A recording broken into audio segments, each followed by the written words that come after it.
Chapter 3670. Haha. Lisa was amused by his animated expression. Your daddy is so adorable.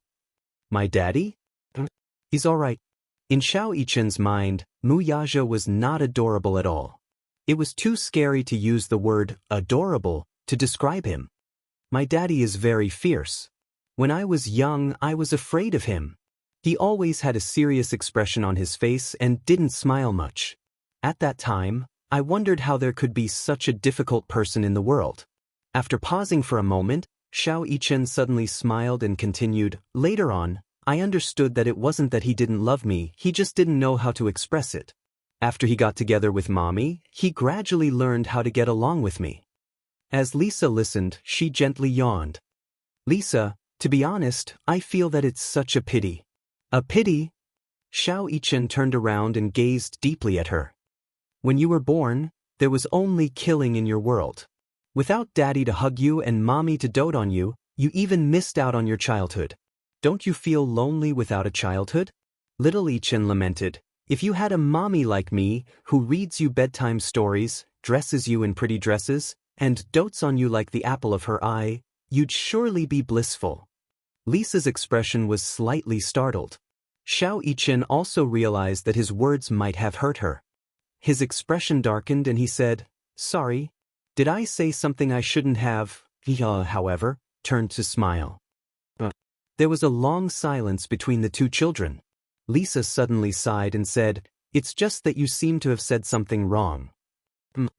Lisa looked up at Xiao Yichen and said slowly, How can I miss out on something that I've never had? Xiao Yichen was stunned. For a moment, he was speechless.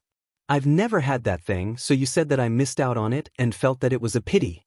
However, I don't feel that way. It's just that. She was just a little envious after hearing Xiao Yichen say so much. Just as Xiao Yichen had said, if she had a mother like Yu and Xiao Yichen, she would definitely be very happy. Just because you didn't have it in the past doesn't mean you won't in the future. Xiao Yichen immediately patted his chest and said, From now on, my home is your home. My mommy is your mommy, and my daddy is your daddy. Really? Lisa asked jokingly, Will your wife be my wife from now on? Xiao Yichen immediately blushed and snapped, You don't even like women. In any case, since you've said so, from now on, what's yours is mine. We've already agreed. Lisa stuck out her little finger and asked curiously, I heard that you guys make such promises. This is called a retractor. Yes, pinky swear. Lisa cleared her throat and said, You have to promise me. Xiao Yichen laughed and looked at her. He shook his head and said, Okay, I'll pinky swear with you. He stuck out his little finger and hooked it with hers. Pinky swear. Okay, pinky swear. The night breeze was getting stronger. Lisa went back to bed and pulled the blanket over her. She didn't know why, but she had new expectations for tomorrow. Lisa, wake up. Lisa slowly woke up from her dream. The moment she opened her eyes, she saw Xiao Yichen's excited expression. We're here. We're almost at the harbor. Chapter 3671. We're here. Mommy said that she's already waiting for us at the harbor. Oh, Lisa, hurry up and put on your clothes. Xiao Yichen brought some clothes for Lisa. Lisa yawned as she put on her clothes. She followed Xiao Yichen to the deck. However, even though they could already see the harbor, it was still quite a distance away. She was a little upset and glared at Xiao Yichen. Just as she was about to scold him, she saw that he was staring at the harbor from afar, as though he wished that he could grow wings and fly over there. I saw my mommy, Xiao Yichen said excitedly. Lisa's lips twitched violently. It's so far away. How did you see it? I think I saw it already. Xiao Yichen stared at the harbor anxiously. Lisa's heart ached for him and she gently held his hand. Little Yichen was completely unaware of it as he subconsciously held her little hand tightly. Lisa's heart skipped a beat. She followed Xiao Yichen's line of sight.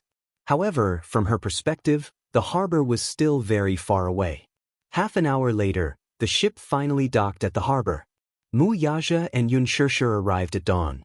As they did not know when the ship would dock, they decided to come earlier. Xianxia saw Xiao Yichen waving at her from the ship. She was so emotional that tears welled up in her eyes. It's him. I saw it, I saw it. Xianxia was so emotional that she could not express it with words.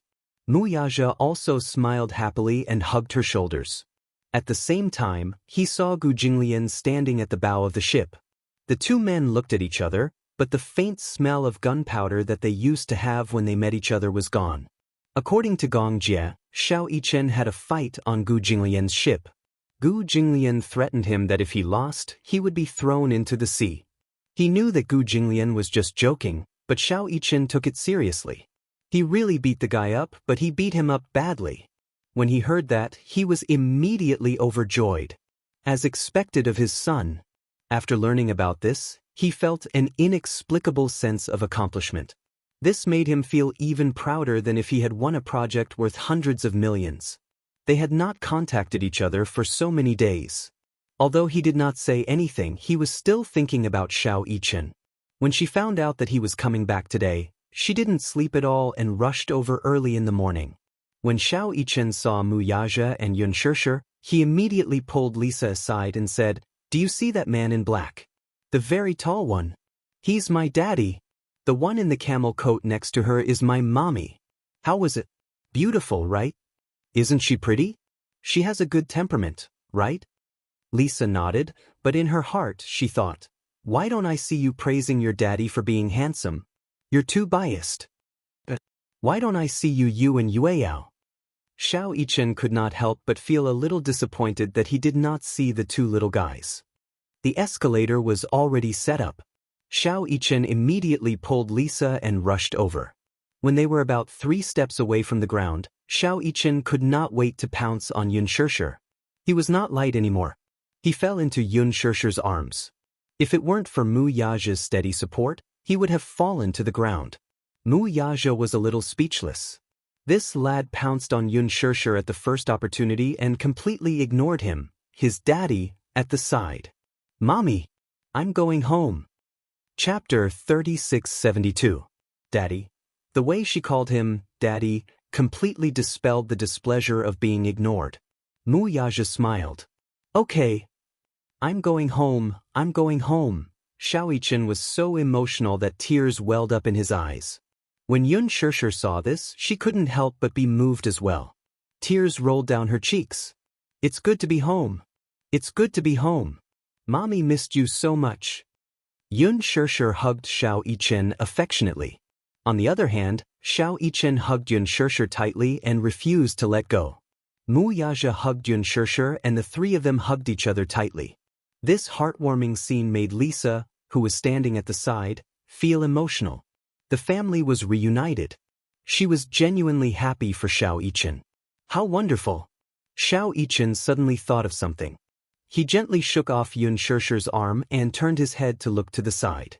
He saw Lisa standing uneasily behind him. People were coming and going, but she was all alone, watching them silently. "Lisa, come here." He waved at her. Lisa was a little hesitant. She didn't know what to do. "Good girl, come here." Under Xiao Yichen's encouragement, Lisa finally took a step forward. She had the courage to take the first step. She slowly walked in front of Xiao Yichen and stood in front of Wuxia and Xianxia, but she was still a little uneasy. "Let me introduce you." Xiao Yichen turned to look at Wuxia and Xianxia and introduced her to them. "This is Lisa. She was the one who protected me when I left Ashland Island. She is also Yu Yu's personal bodyguard." Wuxia and Xianxia looked at Lisa and smiled. "Hello." "Thank you, Lisa." Xianxia hugged her gently. "Thank you for bringing Xiao Yichen back." Lisa's body stiffened when she was hugged. When Xianxia released her, she took half a step back uneasily and explained softly, "Actually, it's nothing."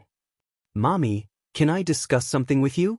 Xiao Yichen looked at Xianxia seriously and said in a negotiating tone, "In the future, let's make Lisa our family, okay? She doesn't have a daddy or a mommy. She's been an orphan since she was young. I want to give her a home. I want her to be like Yueyao, with a daddy and a mommy." Xianxia was a little stunned when she heard this. She did not expect Xiao Yichen to make such a request. However, her slight hesitation caused Lisa to misunderstand. She had thought that Yun Shirshir was a little unwilling. After all, it was indeed difficult for her to acknowledge an unrelated girl as her daughter for no good reason, right? She did not like to make things difficult for others. She immediately pulled Xiao Yichen over and muttered, "Mu Yichen, are you serious? I was just joking with you last night." "I wasn't joking." Mu Yichen said seriously, "Didn't we agree on this? My home is your home. Lisa, you have a home in the future too." Yun Shirshir immediately said, "Lisa," just like Xiao Yichen said, "Stay." But Lisa was obviously a little embarrassed. Yun Shirshir smiled and said, "Why? You don't want to?" Lisa hurriedly shook her head. It wasn't that she didn't want to, she was so nervous that her fingers were trembling. Lisa looked at Xiao Yichen, then at Mu Yaja and Yun Shirshir. She asked tentatively, Can I? Were they really willing? Actually, she also wanted to have a home. It was just that she did not want to force herself. Chapter 3673. Mu Yichen suddenly held her hand, followed by Yun Shirshir's, and gently placed Lisa's hand on Yun Shirshir's. "Lisa, from now on, my home is your home, okay?" Xiao Yichen smiled. Yun Shirshir glanced at Mu Yaja and then at Lisa before gently holding her hand. Lisa's heart trembled. This woman's hand was very warm. She could not help but be greedy for such warmth. It was just that Yun Shirshir's heart ached a little as she held her little hand. Lisa's hand was a little rough. Her palm was full of calluses from training.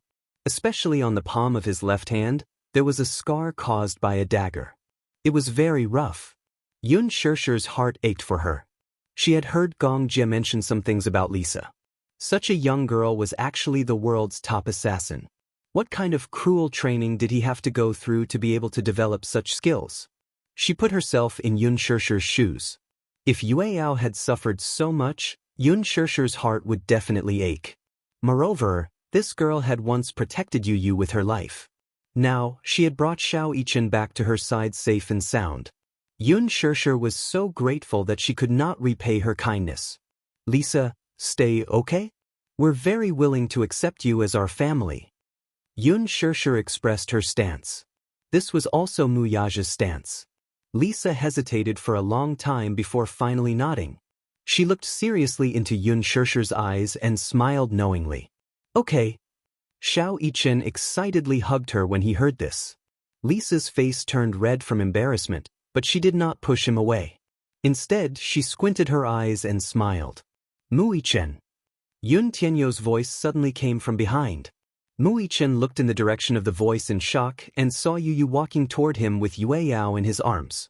Seeing Yu again, although he did not have the familiar warm smile, he did not have the cold expression he had when he saw him on Ashland Island. Mu Yichen and Lisa were a little stunned. "Has he regained his memory?" she asked Yun Shirshir in a low voice. Yun Shirshir shook her head dejectedly and said, "I believe that he'll recover sooner or later." Even if he did not, it did not matter. Yu was still Yu. No matter what he had become, he would still be her Yu. Yu was still unsmiling even when he walked up to Mu Yichen. Mu Yichen did not expect Yu to come and fetch him, too. He walked up to Yu. Yueyao, who was in his arms, saw Mu Yichen and was all smiles. She extended her arms toward him. Xiao Yichen immediately took the boy from Yu's arms. "Yueyao, big brother is home." Xiao Yichen hugged Yueyao lovingly. Even his voice was faintly trembling. He squeezed Yueyao's little hand and asked gently, "Yueyao, big brother isn't home. Did you miss big brother?" Yueyao opened her little mouth and pouted. "Yes."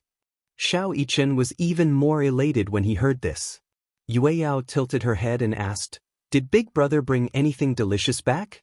She had just grown out her teeth, so her speech was still a little slurred. Her voice was tender and childish. When Xiao Yichen heard this, he immediately searched his pocket and found something to eat. He passed it to Yueyao. Lisa glanced at it and burst out laughing. It was a hardtack. Chapter 3674. Yueyao stared at the compressed biscuit, not knowing what it was. Xiao Yichen took it with one hand and tore open the packaging with his mouth. Then he passed the biscuit to her. Yueyao was craving it. She immediately held the biscuit in her hands and gnawed on it. However, the compressed biscuit was very firm. Her teeth had just grown out and were very tender. She couldn't bite it no matter how hard she tried, but her saliva got all over her hand. Yueyao gnawed on the biscuit pitifully. It was obvious that she was having a hard time. This made Muyaja and Yun Shirshir laugh. That's great. Just treat it as grinding teeth. Yun Shirshir said. Muichen laughed. However, Yu suddenly said, Muich. He turned his head and met Yuyu's eyes. Yuyu suddenly smiled. Welcome home. Welcome home. Xiaoichen was stunned. He really didn't expect Yuyu to say such warm words when she had lost her memory. He seemed to recall the hypnotic dream again. In the dream, he stood outside the villa and looked fervently at the happy scene of the family of 4 in the villa. The door of the villa suddenly opened. Daddy, Mommy, and Yuyu stood at the door with Yueyao in his arms. They smiled at him. He had been firm from the beginning. Even if the whole world betrayed him, be it Daddy, Mommy, Yuyu, or Yueyao, that family would always be his family. They would never betray him. Xiao Yichen reached out his left arm and hugged Yuyu's shoulder. His eyes couldn't help but moisten. Xiao Yichen smiled with tears in his eyes. Brother is home. Yuyu smiled quietly. Regardless of whether her memory had recovered, Yuyu had truly accepted him from the bottom of her heart. Muichen also understood that Yuyu hadn't recovered her memory, but it didn't matter. They would get to know each other again and get along with each other again. There was still a long way to go. Blood ties couldn't be severed no matter what. Let's go home. Yun Shirshir took Yueyao from Xiao Yichen's arms, and the group went home. Before they left, Mu Yaja suddenly felt a gaze on his back, and he immediately said, Get in the car. While, and Yuyu.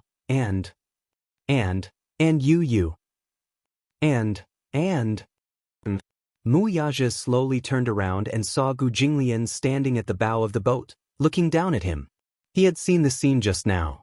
He didn't know why, but he felt warm in his heart. Such a scene seemed to be familiar to him. He remembered that when he returned from North Africa, he also had the same feeling. They were home. The concept of home was suddenly very clear. The 2 men's eyes met, but they didn't say much. Sometimes, the expression between men was just that simple. One look and everything was clear.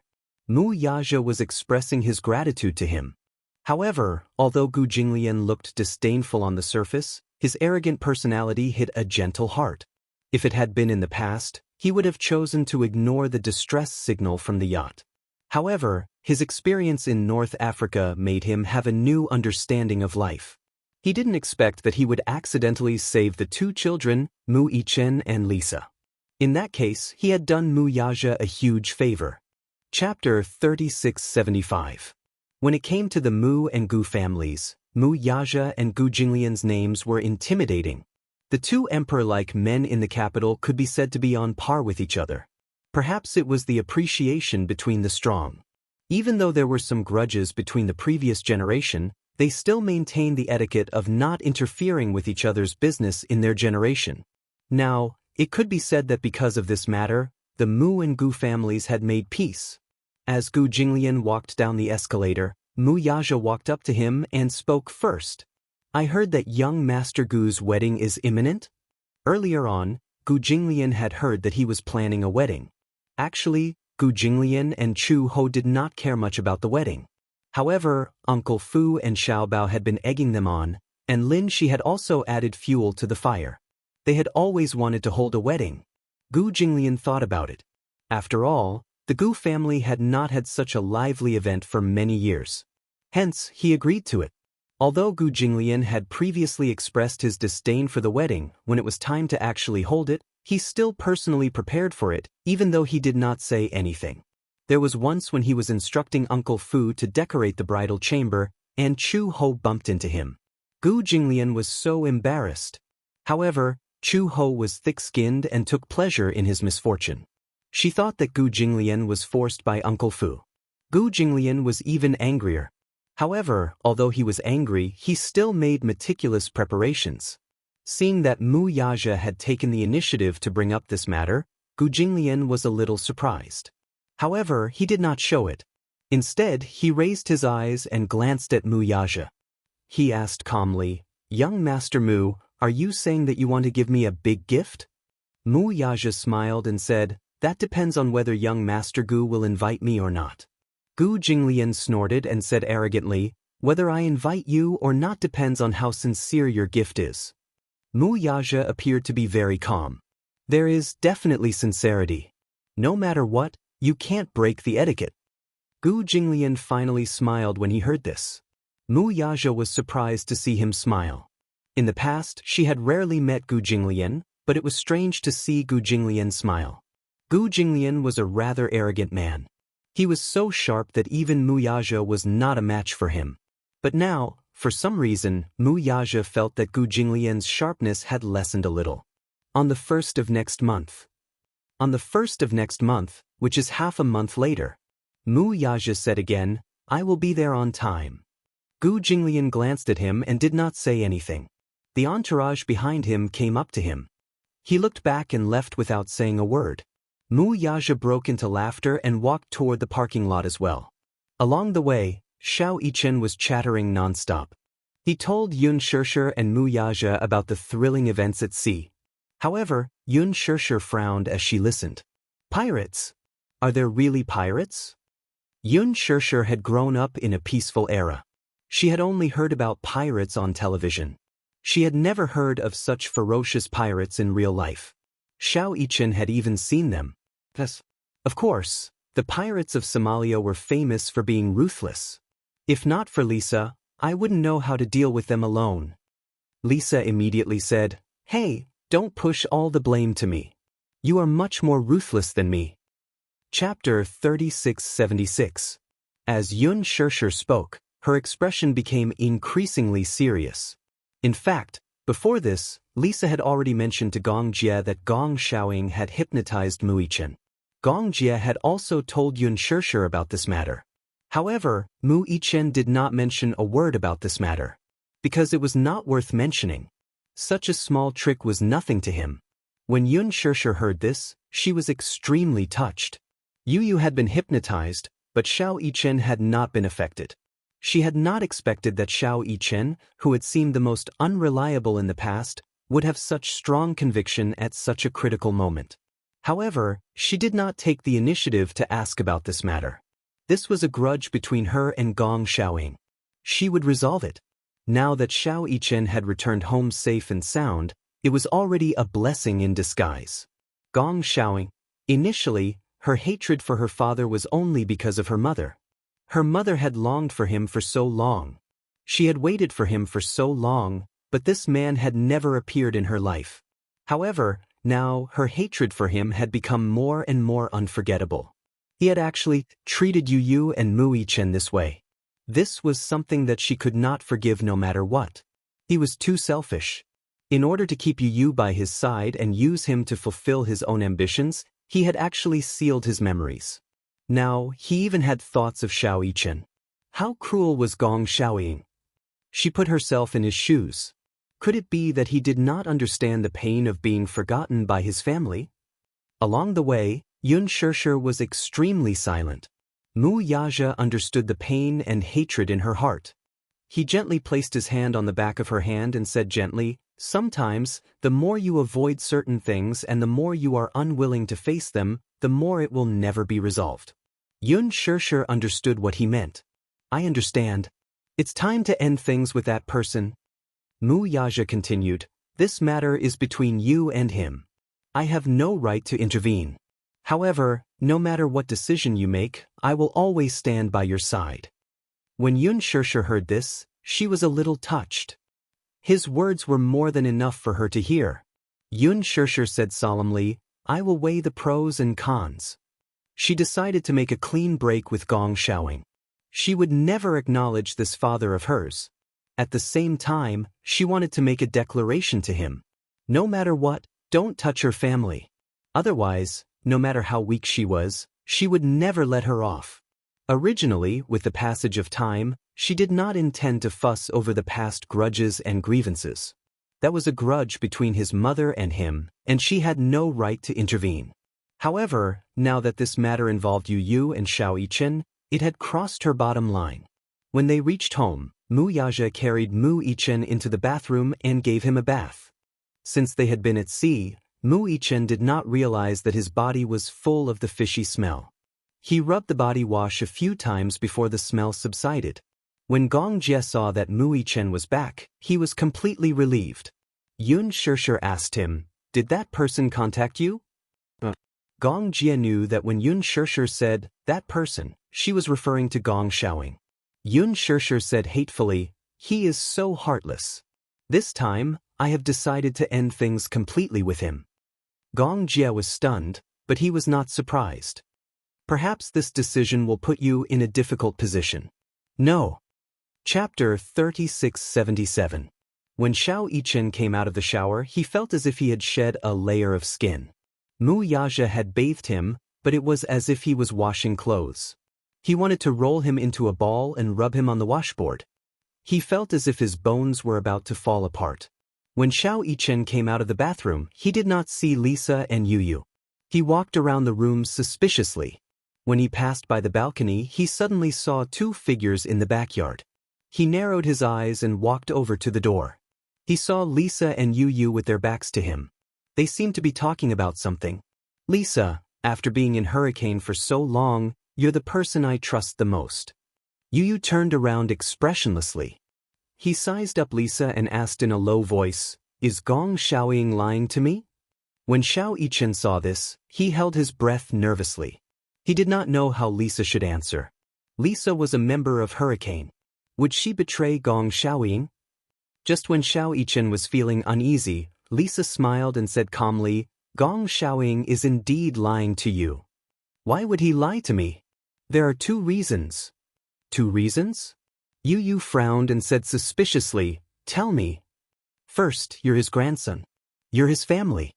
Naturally, he wants to keep you by his side. Second, you have extraordinary talents. He wants to make use of you to complete the Daoist project." When Yu heard this, he could not help but fall silent. He was a little sad. He did not expect that the man he trusted so much would make use of him like this. "I lost a lot of my memories." The boy sucked in a deep breath of cold air. "Do you know why I lost my memories, though?"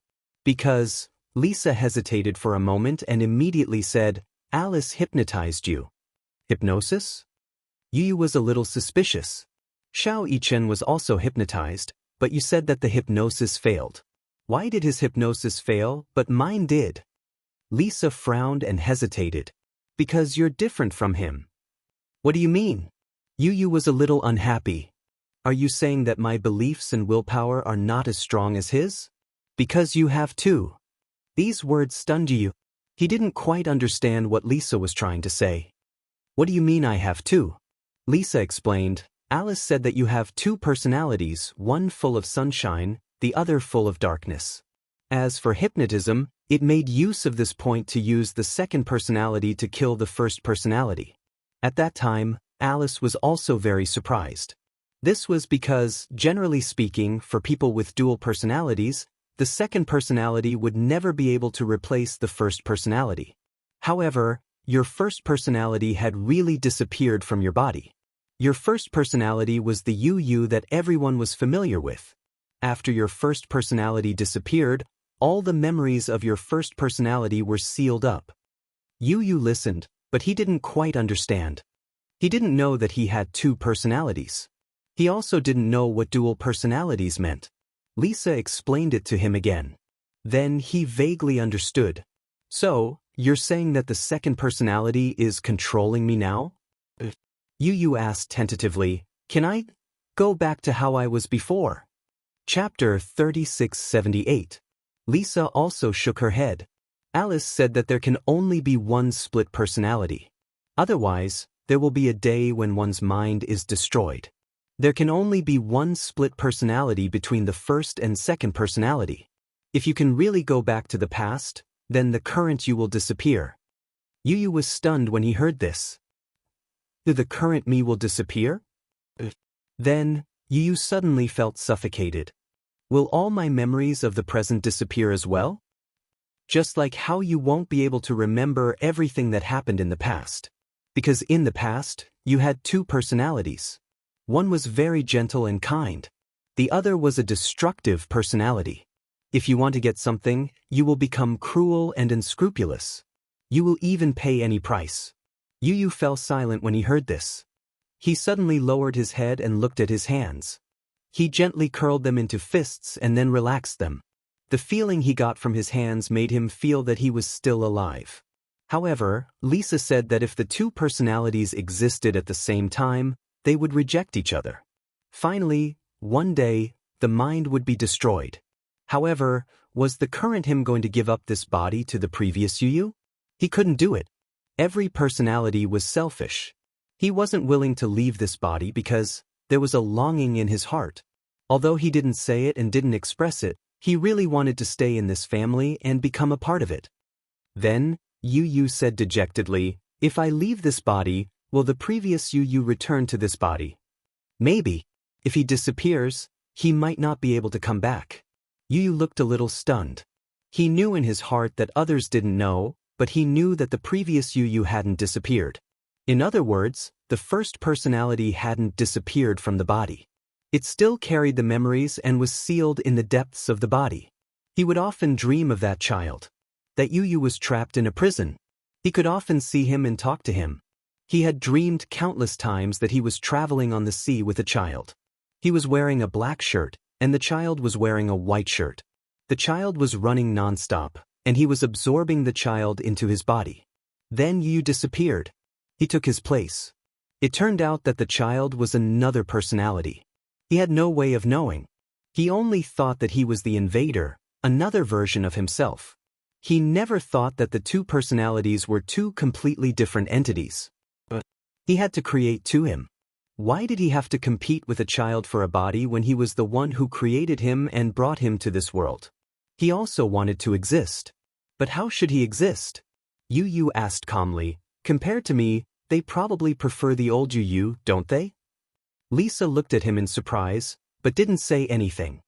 Daddy is one, Mommy is one, Little Ichin is one, and so is Yueyao. Including you, Lisa, right? Compared to me, you want the old Yu Yu to come back, right? Chapter 3679. On the other hand, he wasn't needed, wasn't liked, and didn't have any value in his existence. Lisa couldn't say a word for a long time. She didn't expect Yu Yu to be so sensitive as to say that. However, it was the truth. Lisa missed the Yu Yu of the past, the gentle and kind Yu. However, her heart ached when she heard what he said. Xiao Yichen's voice suddenly came from behind. "You're needed." Yu Yu was stunned. He turned around in shock and looked at Xiao Yichen. Seeing him walking towards him slowly, he didn't know what to do.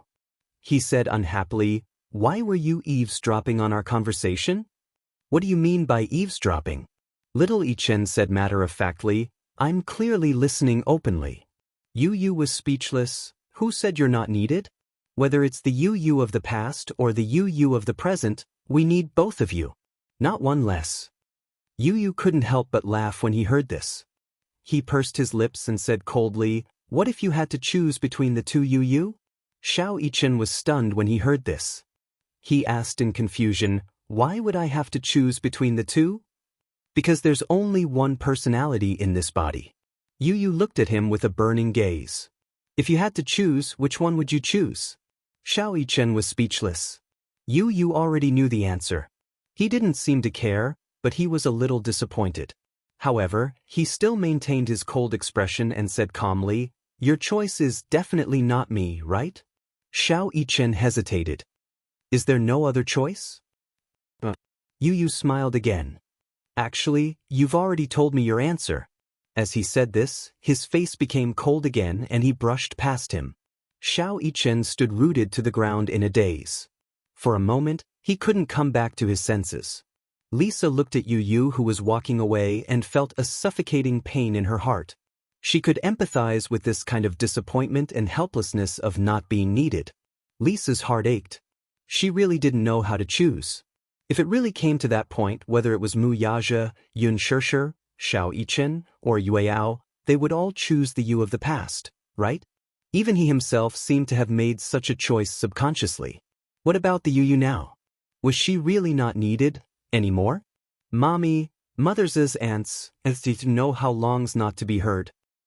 What's the matter? Xianxia didn't notice the loneliness and hesitation in her son's voice.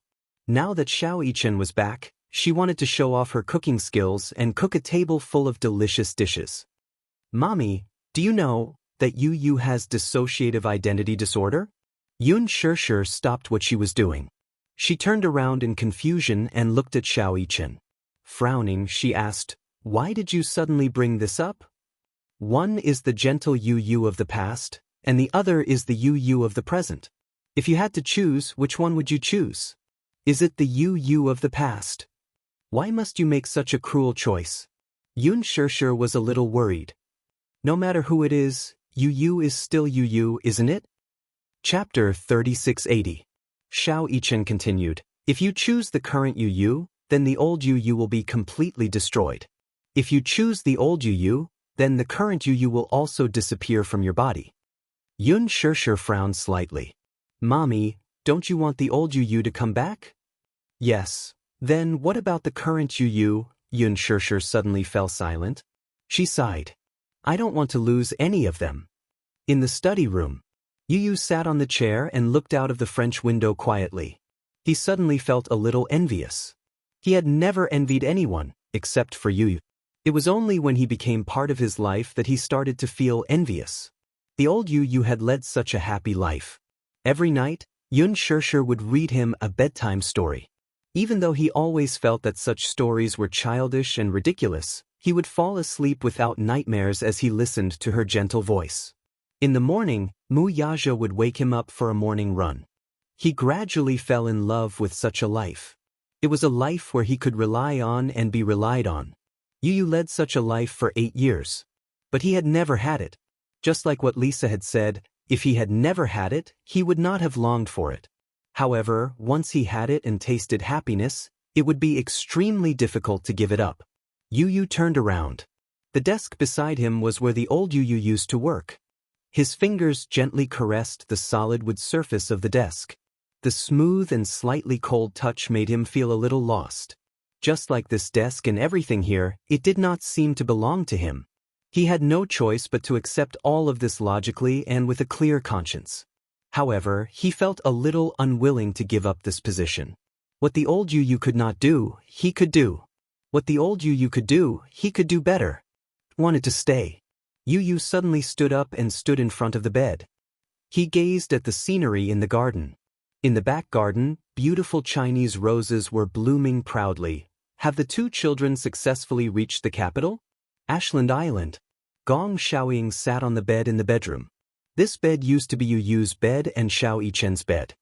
His subordinate immediately replied, "As far as I know, the 2 children have returned to the capital." Gong Xiaoying's eyes were filled with surprise. "You, we searched along the way and found the yacht they were on when they left. There was a corpse on it. According to our analysis, it was the corpse of a pirate." Gong Xiaoying became nervous. Pirates? Did they encounter pirates?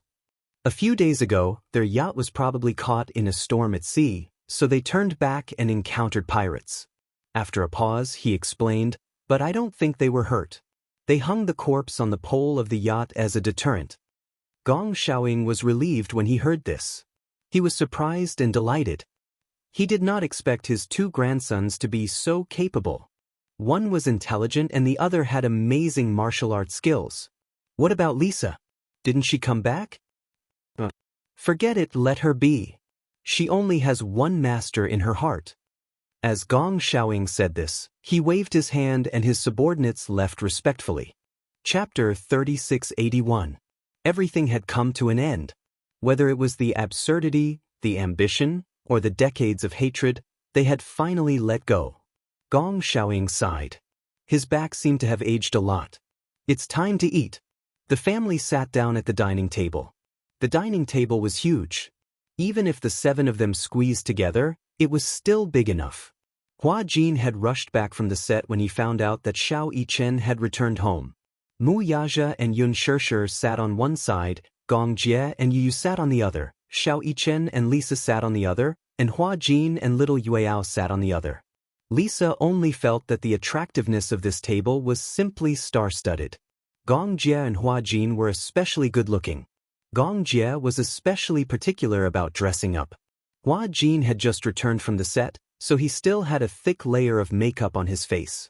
Xiao Yichen teased him, "Uncle Hua Jin, aren't you going to remove your makeup before eating?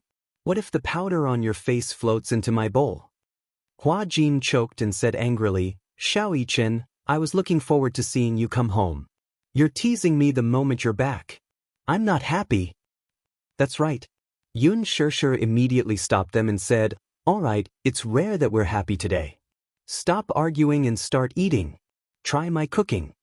Everyone had already picked up their chopsticks, but when they heard that Yun Shirshir was cooking, they were all stunned. "Isn't brother-in-law cooking tonight?" Mu Yazhe said innocently, "No." After being married for so long, Mu Yazhe was usually the one who cooked. After a year, he had perfected his culinary skills. Although he wasn't as good as Yu's cooking from a 5-star hotel, he was still good at cooking basic home-cooked dishes. Yun Shirshir rarely cooked. However, whether it was Gong Jie or Hua Jin, they all remembered that Yun Shirshir would occasionally cook some dark dishes. They didn't dare to eat. Hua Jin said pitifully, "I miss Yu's cooking. I don't know when I'll be able to taste it." Yu frowned in confusion. "Was my cooking in the past?" When he asked this question, the group of people looked at him seriously and nodded in unison. Gong Jie said, "I've always been picky, but as long as it's your cooking, I can't find anything wrong with it." Yu couldn't help but be stunned. Hua Jin added, "Yu's cooking is very good. At least, I haven't seen anyone who can cook better than Yu." Lisa clumsily picked up her chopsticks. She knew how to use chopsticks, but she still couldn't get used to it. She looked at the dishes and didn't know where to start, because these dishes were all unheard of. After being in Hurricane for so long, she was used to eating Western food and rarely touched Chinese food.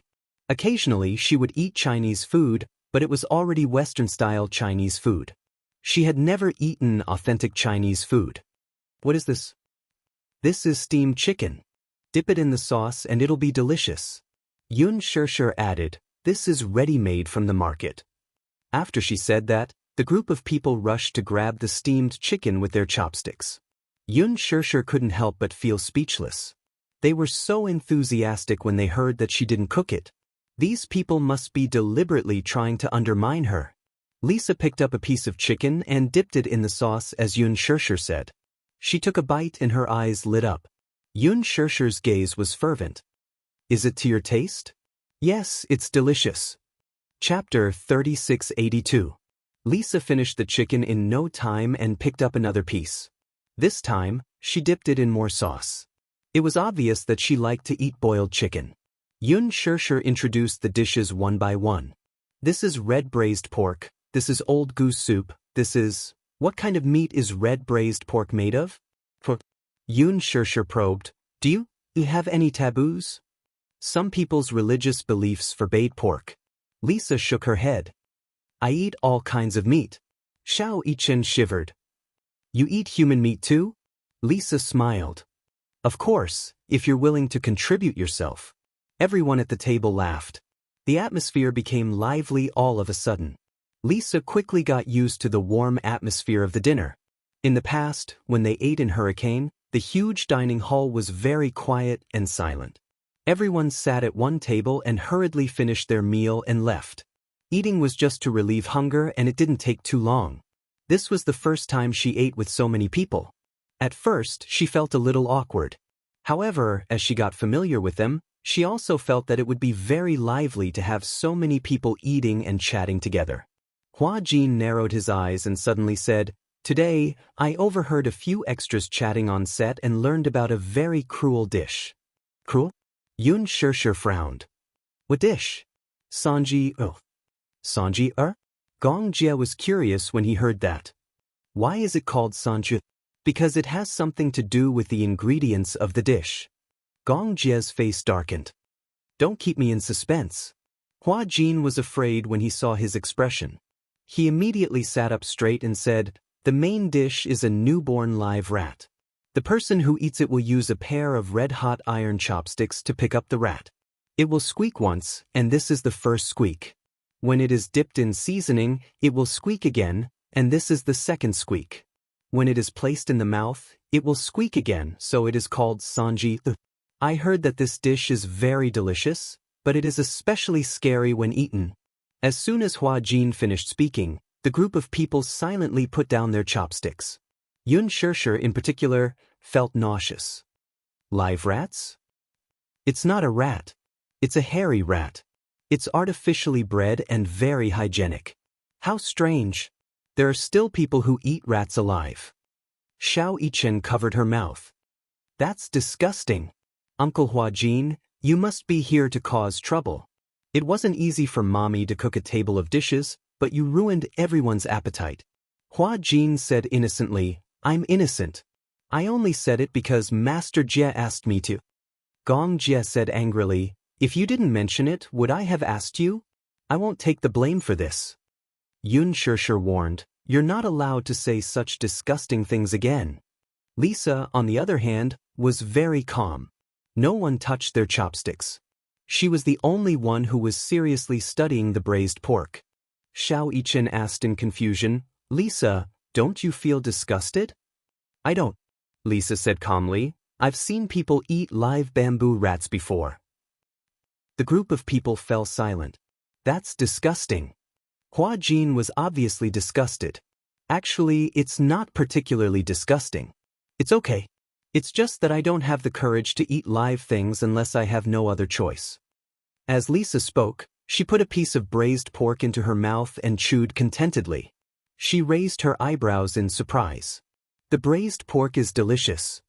Chapter 3683. Mu Yaja took a bite, but his expression was one of disdain. Yun Shirshir was unhappy when she saw his expression. What's wrong?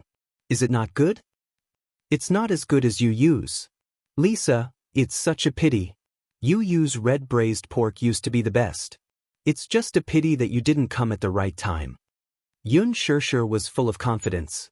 However, Yu took a bite of the red braised pork and finally gave a pertinent comment. I don't remember the red braised pork I made in the past, but Mommy's red braised pork is very delicious. He had always been a man of few words. However, his words helped to clear Yun Shirshir's name. Hearing Yu use support for her, Yun Shirshir was so excited that her eyes sparkled. She was filled with confidence. After dinner, Xiao Yichen had just made his bed when he suddenly thought of Lisa. He asked Yun Shirshir curiously, Mommy, have you prepared a room for Lisa? How would I have time to prepare a room now? Yun Shirshir continued, but Lisa will definitely have a room tonight. When Lisa heard this, she immediately said, I can sleep on the sofa too. How can you sleep on the sofa? It will be very cold at night. Xiao Yichen disagreed. Yun Shirshir said, Lisa, can you stay in Yueyao's room? Yueyao's room? Yes. Yueyao is still young, so the room has been prepared long ago. However, who knows when Yueyao will be able to stay in her room? You can stay in that room for now. When Yueyao is older, we can prepare a new room for her. At least for the next few years, I won't feel comfortable letting her stay in such a big room alone. Yun Shirshir took Lisa to a room on the second floor. When Yueyao was still in her stomach, Mu Yaja had personally decorated the princess room. However, he had obviously overlooked the fact that it would take a long time for Yueyao to grow up and sleep alone in a big room. Therefore, this room had been empty until now. Fortunately, there were people who cleaned it regularly, so it was very clean. Yun Shirshir had just pushed open the door when she saw Lisa standing at the doorway. She glanced over and felt her heart twist violently. At a glance, everything was pink. The room had a simple American style. There was a small white bed with pink curtains. Mu Yaja had thoughtfully chosen a bed with a railing. The most adorable thing was that the bed was a bunk bed. There were 2 rows of beds. The lower row was designed with a desk and a row of wardrobes. The top of the bed was designed in the shape of a castle. Other than that, there was a computer, a walk-in closet, floor-to-ceiling windows, and a beautifully decorated balcony. The pink walls, pink curtains, and pink and white curtains were a very harmonious combination. A room like this was very big for Lisa. At a glance, it was about 40 square meters. There was a separate bathroom with a circular bathtub. Beside the bathtub, there was a shower function. She could take a bath and take a shower to satisfy her needs. Xianxia squatted in front of Lisa and asked, "From now on, you can stay in this room, okay?" Lisa blushed a little and said embarrassedly, "Then what about Yueyao? Didn't I say that when Yueyao grows up, it's still too early for her to live alone?" "Okay, thank you, Auntie." Lisa thanked her politely. She looked around the room and couldn't help but laugh. It was all pink for young girls. However, she didn't like pink that much. However, she didn't care about the color as long as there was a bed. Chapter 3684. Xianxia took out a blanket from the wardrobe and spread it out for her. Suddenly, she thought of something and said to Lisa, "I'll bring you to buy some clothes tomorrow." "I'm fine with anything." Lisa was not particular when it came to clothes. Usually, she would wear tighter-fitting clothes. She would wear a combat vest all year round. When there were no missions to be carried out, she would wear the simplest kind of undershirt and camouflage trousers. Clothes were bought according to size. Hence, Lisa was really careless when it came to dressing. How can you dress casually? You can't always dress like a boy, right? A girl should wear a dress and dress up beautifully. As Xianxia said this, she helped her tidy up her clothes and smiled. "Do you know that you use father loves daughters the most?" When he was pregnant with his younger sister, he kept saying that he must have a daughter. Luckily, it was really a younger sister. If it was a younger brother, I'm afraid he would have given up all his hopes. "Isn't it good to have a son?" Lisa said, "I just wish I was a boy, so that I could be a little stronger and grow a little taller." "Isn't it good to be a girl?" "It's troublesome to be a girl." Lisa said plainly, "Girls will be bullied." When Xianxia heard this, she was a little stunned. "How can girls be bullied? Girls should be protected." Lisa lowered her head and suddenly stopped talking. Xianxia saw that she was a little disappointed and said helplessly, "I don't know what you've been through in the past, but from now on, since you're part of our family, you're as good as my daughter. In my heart, daughters are little princesses. They should wear dresses and dress up beautifully. If anyone dares to bully you, Xiao Yichen will be the first to stand up and protect you." Lisa smiled. "He might not be able to defeat me." Xianxia was speechless.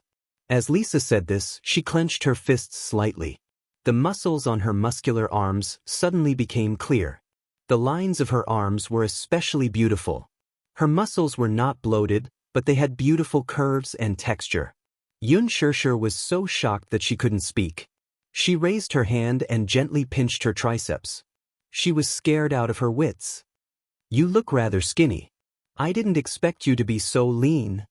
The flesh on Lisa's body was all muscle, without a trace of excess fat or fat. Therefore, even though she looked very skinny, in reality, her strength was even more terrifying than that of a grown man. Lisa smiled. "I've been training since I was young. All of this is the result of training." "Then, you can definitely do a lot of push-ups." "I don't do push-ups. That kind of training doesn't work for me." "Then, what kind of training do you usually do?" Lisa raised her eyebrows and took half a step back. She placed her left hand behind her back and used her right arm to do a handstand. She did it steadily without the slightest wobble. Just as Xianxia was so shocked that she couldn't close her mouth, she saw Lisa's right hand, which was supporting herself on the ground, suddenly raise 2 fingers. She used only her index and middle fingers to do a handstand. Moreover, she didn't just do a handstand. She bent her arm and straightened it again. Her handstand was terrifyingly accurate. Lisa landed on the ground and stood up. Her face was not red and her heart was not beating fast. "I usually train like this." Xianxia was speechless. What a terrifying level of training. She trained her body so well. This girl. Chapter 3685. When Lisa finished showering and walked out of the shower, Xianxia had already tidied up the room. She added a lot of furnishings and even made the bed for her. "You're done showering?" Xianxia said as she tidied up the bedding. "One blanket shouldn't be cold. It's made of goose down.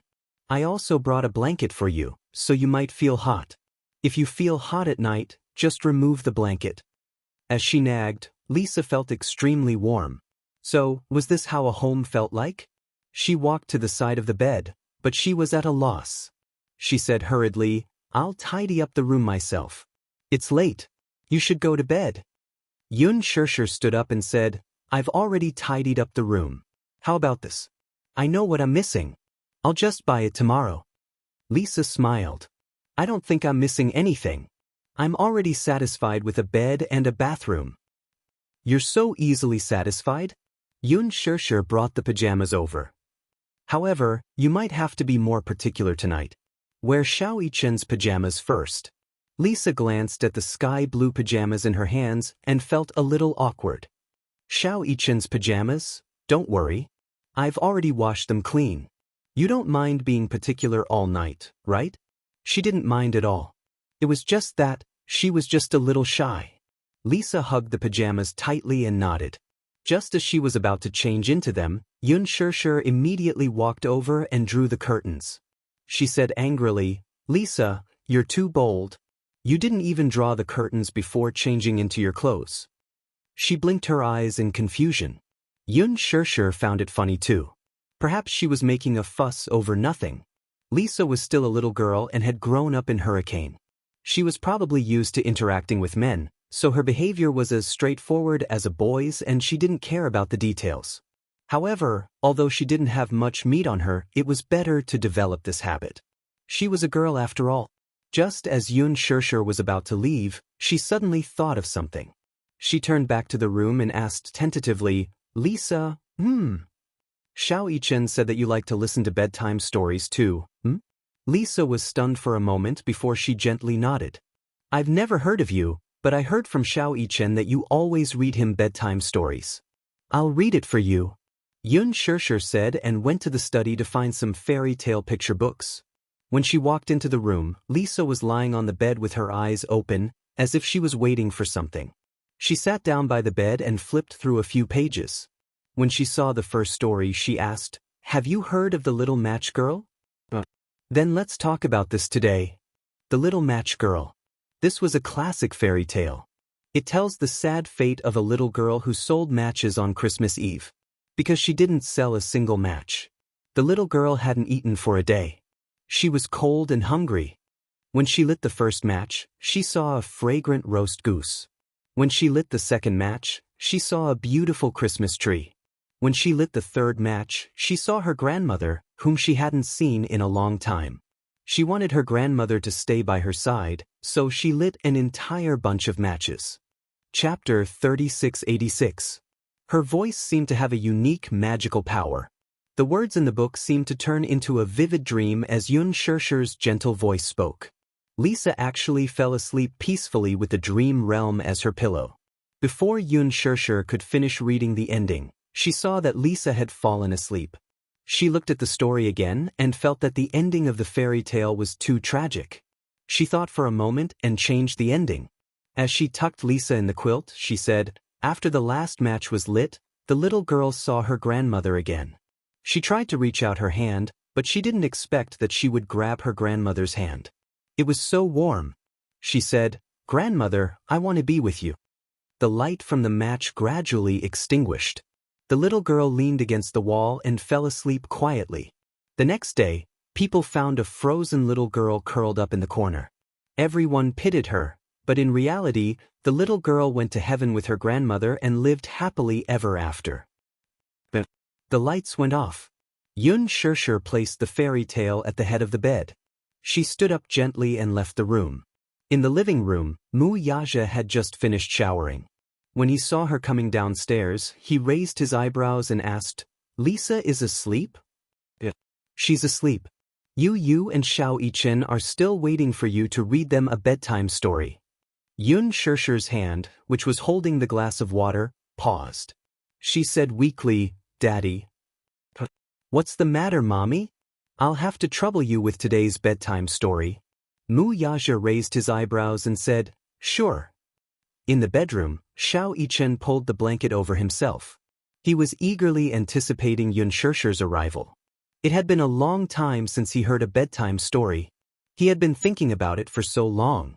However, just as he was anticipating it, Xiaoyicheng saw Mu Yaja enter the room with the fairy tale. He was stunned and sat up abruptly. Daddy, why are you here? Why can't it be me? Wuxia said indifferently, your mother is unwell. Today, I will read you a bedtime story. Xianxia said awkwardly, I don't want you to tell me. Wuxia snorted. Do you dislike Daddy? Daddy, you don't know how to read stories. No matter how beautiful a fairy tale is, it sounds like a curse to you. Wuxia's voice was too deep, so much so that when he read the fairy tale, it was somewhat out of place. If you don't want to hear it, then I will. Wuxia sat on the edge of the bed and flipped open the storybook. Xianxia was disgusted and kicked it open. The father and son were in a mess. Yu had already fallen asleep, but she woke up when she heard the commotion. She reached out and grabbed Xianxia's face, rubbing it viciously. Yu, what are you doing? Be quiet. When Xianxia passed by the room, she heard the commotion. Curious, she pushed open the door slightly and took a peek. She saw the father and son throwing pillows at each other and arguing fiercely. Xianxia, in particular, was red in the face from Wuxia and Yu's joint attack. You two are shameless. Shameless. Shameless. Aha, I'll fight it out with you. These three rascals. Wuxia was too much. He was an adult, but he was arguing with two children. Chapter 3687. The next day, Xianxia brought the three kids to the mall. Besides buying some daily necessities, she also brought Lisa to buy some clothes. When Lisa arrived, she didn't have any clothes on. Now, she was wearing Xianxia's clothes. According to the measurements, Xianxia's clothes fit her perfectly. Her clothes were too big and Yu's clothes were too small. Xianxia bought a lot of princess dresses for Yueyao. Wuxia had also bought some for her, but they were still too small for Lisa. Lisa was very tall and was almost as tall as Xianxia. It was Lisa's first time shopping in a mall. There was a dazzling array of counters and all kinds of dresses and clothes. It was a dazzling sight. Xianxia suddenly stopped in front of a children's clothing store. Mommy, this is the store. Xianxia and Lisa stopped to take a look. Lisa's face turned red. Why are they all dresses? They look quite nice. They do look nice, but they don't suit me. Lisa had never worn a dress before, so she was a little conflicted about it. Xianxia grabbed Lisa's hand and pulled her into the store. Try it on. Before Lisa could say anything, Xianxia dragged her into the store. Yu and Xianxia followed closely behind. Xianxia was especially enthusiastic about choosing clothes for Lisa. This one is good. And this one. Mommy looked. Lisa stood in the fitting room uneasily. Suddenly, there was a knock on the door. She asked, Who is it? It's me. It was Yu's voice. Lisa opened the door and saw Yu holding a dress in his hand. He handed it to her. Try it on. I picked it out. Lisa's face turned even redder, but she didn't reject him. She took the dress from him and locked the door. After changing into the dress, she didn't dare to open the door and walk out. She kept tugging at the hem of the dress because she felt that it was too low. She felt a little awkward. She felt uncomfortable walking in the dress. Outside the door, Xianxia asked, Lisa, are you done changing? Yes, then come out. Hearing her say so, Lisa could only brace herself to open the door and walk out. However, just as she stepped out, she vaguely heard a few gasps, and for a moment, her scalp went numb. This dress doesn't suit me, eyes. Yu, on the other hand, but she didn't look surprised. Yu, on the other hand, sat. Yu. What happened? You look really good in this dress. Lisa was tall and slim, so it suited her to wear a dress that reached her knees. It made her look classy. The dress was simple, but it was beautiful. It was a white blouse and aqua blue spaghetti strap skirt. The design was perfect. There weren't any extra embellishments, but it made her look gentle and beautiful. Xianxia walked around her in a circle. He couldn't hide the surprise in his eyes. Lisa, I didn't expect you to look so good in a dress. Lisa said, You picked it out. I feel that it's too short. You picked it out? Chapter 3688. Xianxia immediately said, Hey, Hey, I picked 2 of them. Mommy's choices are the same as mine. Lisa, try them on. Yun Shirshir was speechless. She sized up Lisa and then Xiao Yichen. She felt that there was something fishy going on between the 2 of them. Xiao Yichen seemed to be very passionate about Lisa. Could it be? Was this the boy's first awakening of love? It seemed like there was something going on between them. Lisa carried the dress into the fitting room. After a while, she changed into a new dress. She opened the door and walked out. Her expression was not as unnatural as before. It was as if she had gotten used to wearing dresses. However, she still felt a little uncomfortable. The dress that Xiao Yichen had picked was brighter. It was made of organza and had pink embellishments.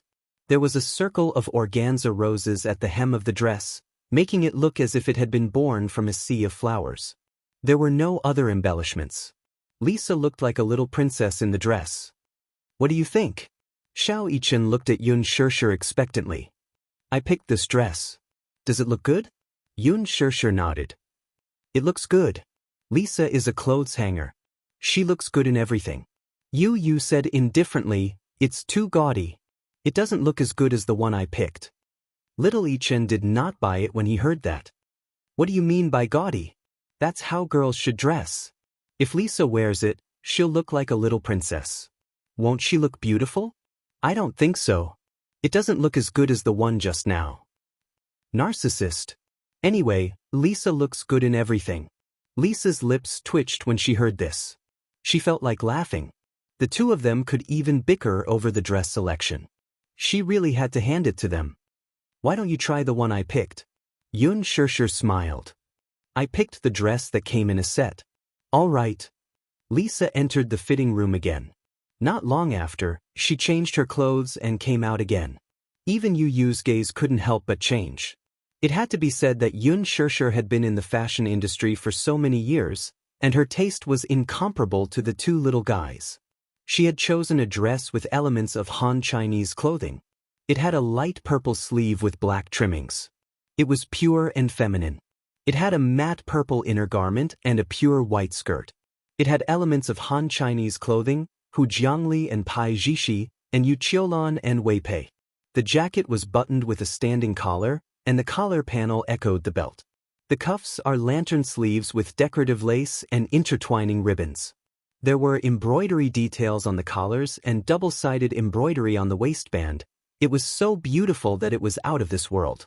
Even Yu, who was used to having a discerning eye, felt that the dress, which had elements of traditional Chinese clothing, was perfect on her. Very beautiful. Xiao Yichen was also mesmerized. He felt that Lisa was so beautiful that she seemed to be glowing as she stood there. So beautiful, the shop assistant couldn't help but praise, your daughter looks so good in this dress. Yeah. She's prettier than children's clothing models. With so many people looking at her, Lisa felt increasingly uncomfortable. She held the corner of her dress and lowered her head, not daring to look up. Lisa, take a look around. Xiao Yichen said. Lisa held the corner of her dress and didn't move at all. Don't make things difficult for her. Lisa isn't used to wearing dresses anyway. Not used to wearing dresses? The shop assistant was a little surprised. It's a pity that such a beautiful girl doesn't wear dresses. I have a daughter who loves to wear dresses. She imagines herself to be a little princess. Chapter 3689. Yun Shirshir smiled. That's right. Daughters are more precious these days. Xiao Yichen heard this and felt unlucky. Isn't it good to have a son? A son is also very considerate. The staff was amused by Xiao Yichen's wittiness. This is your son, right? Yes. Didn't you see? They're twins. They look exactly the same. The taller one should be the older brother. So cute. Good genes.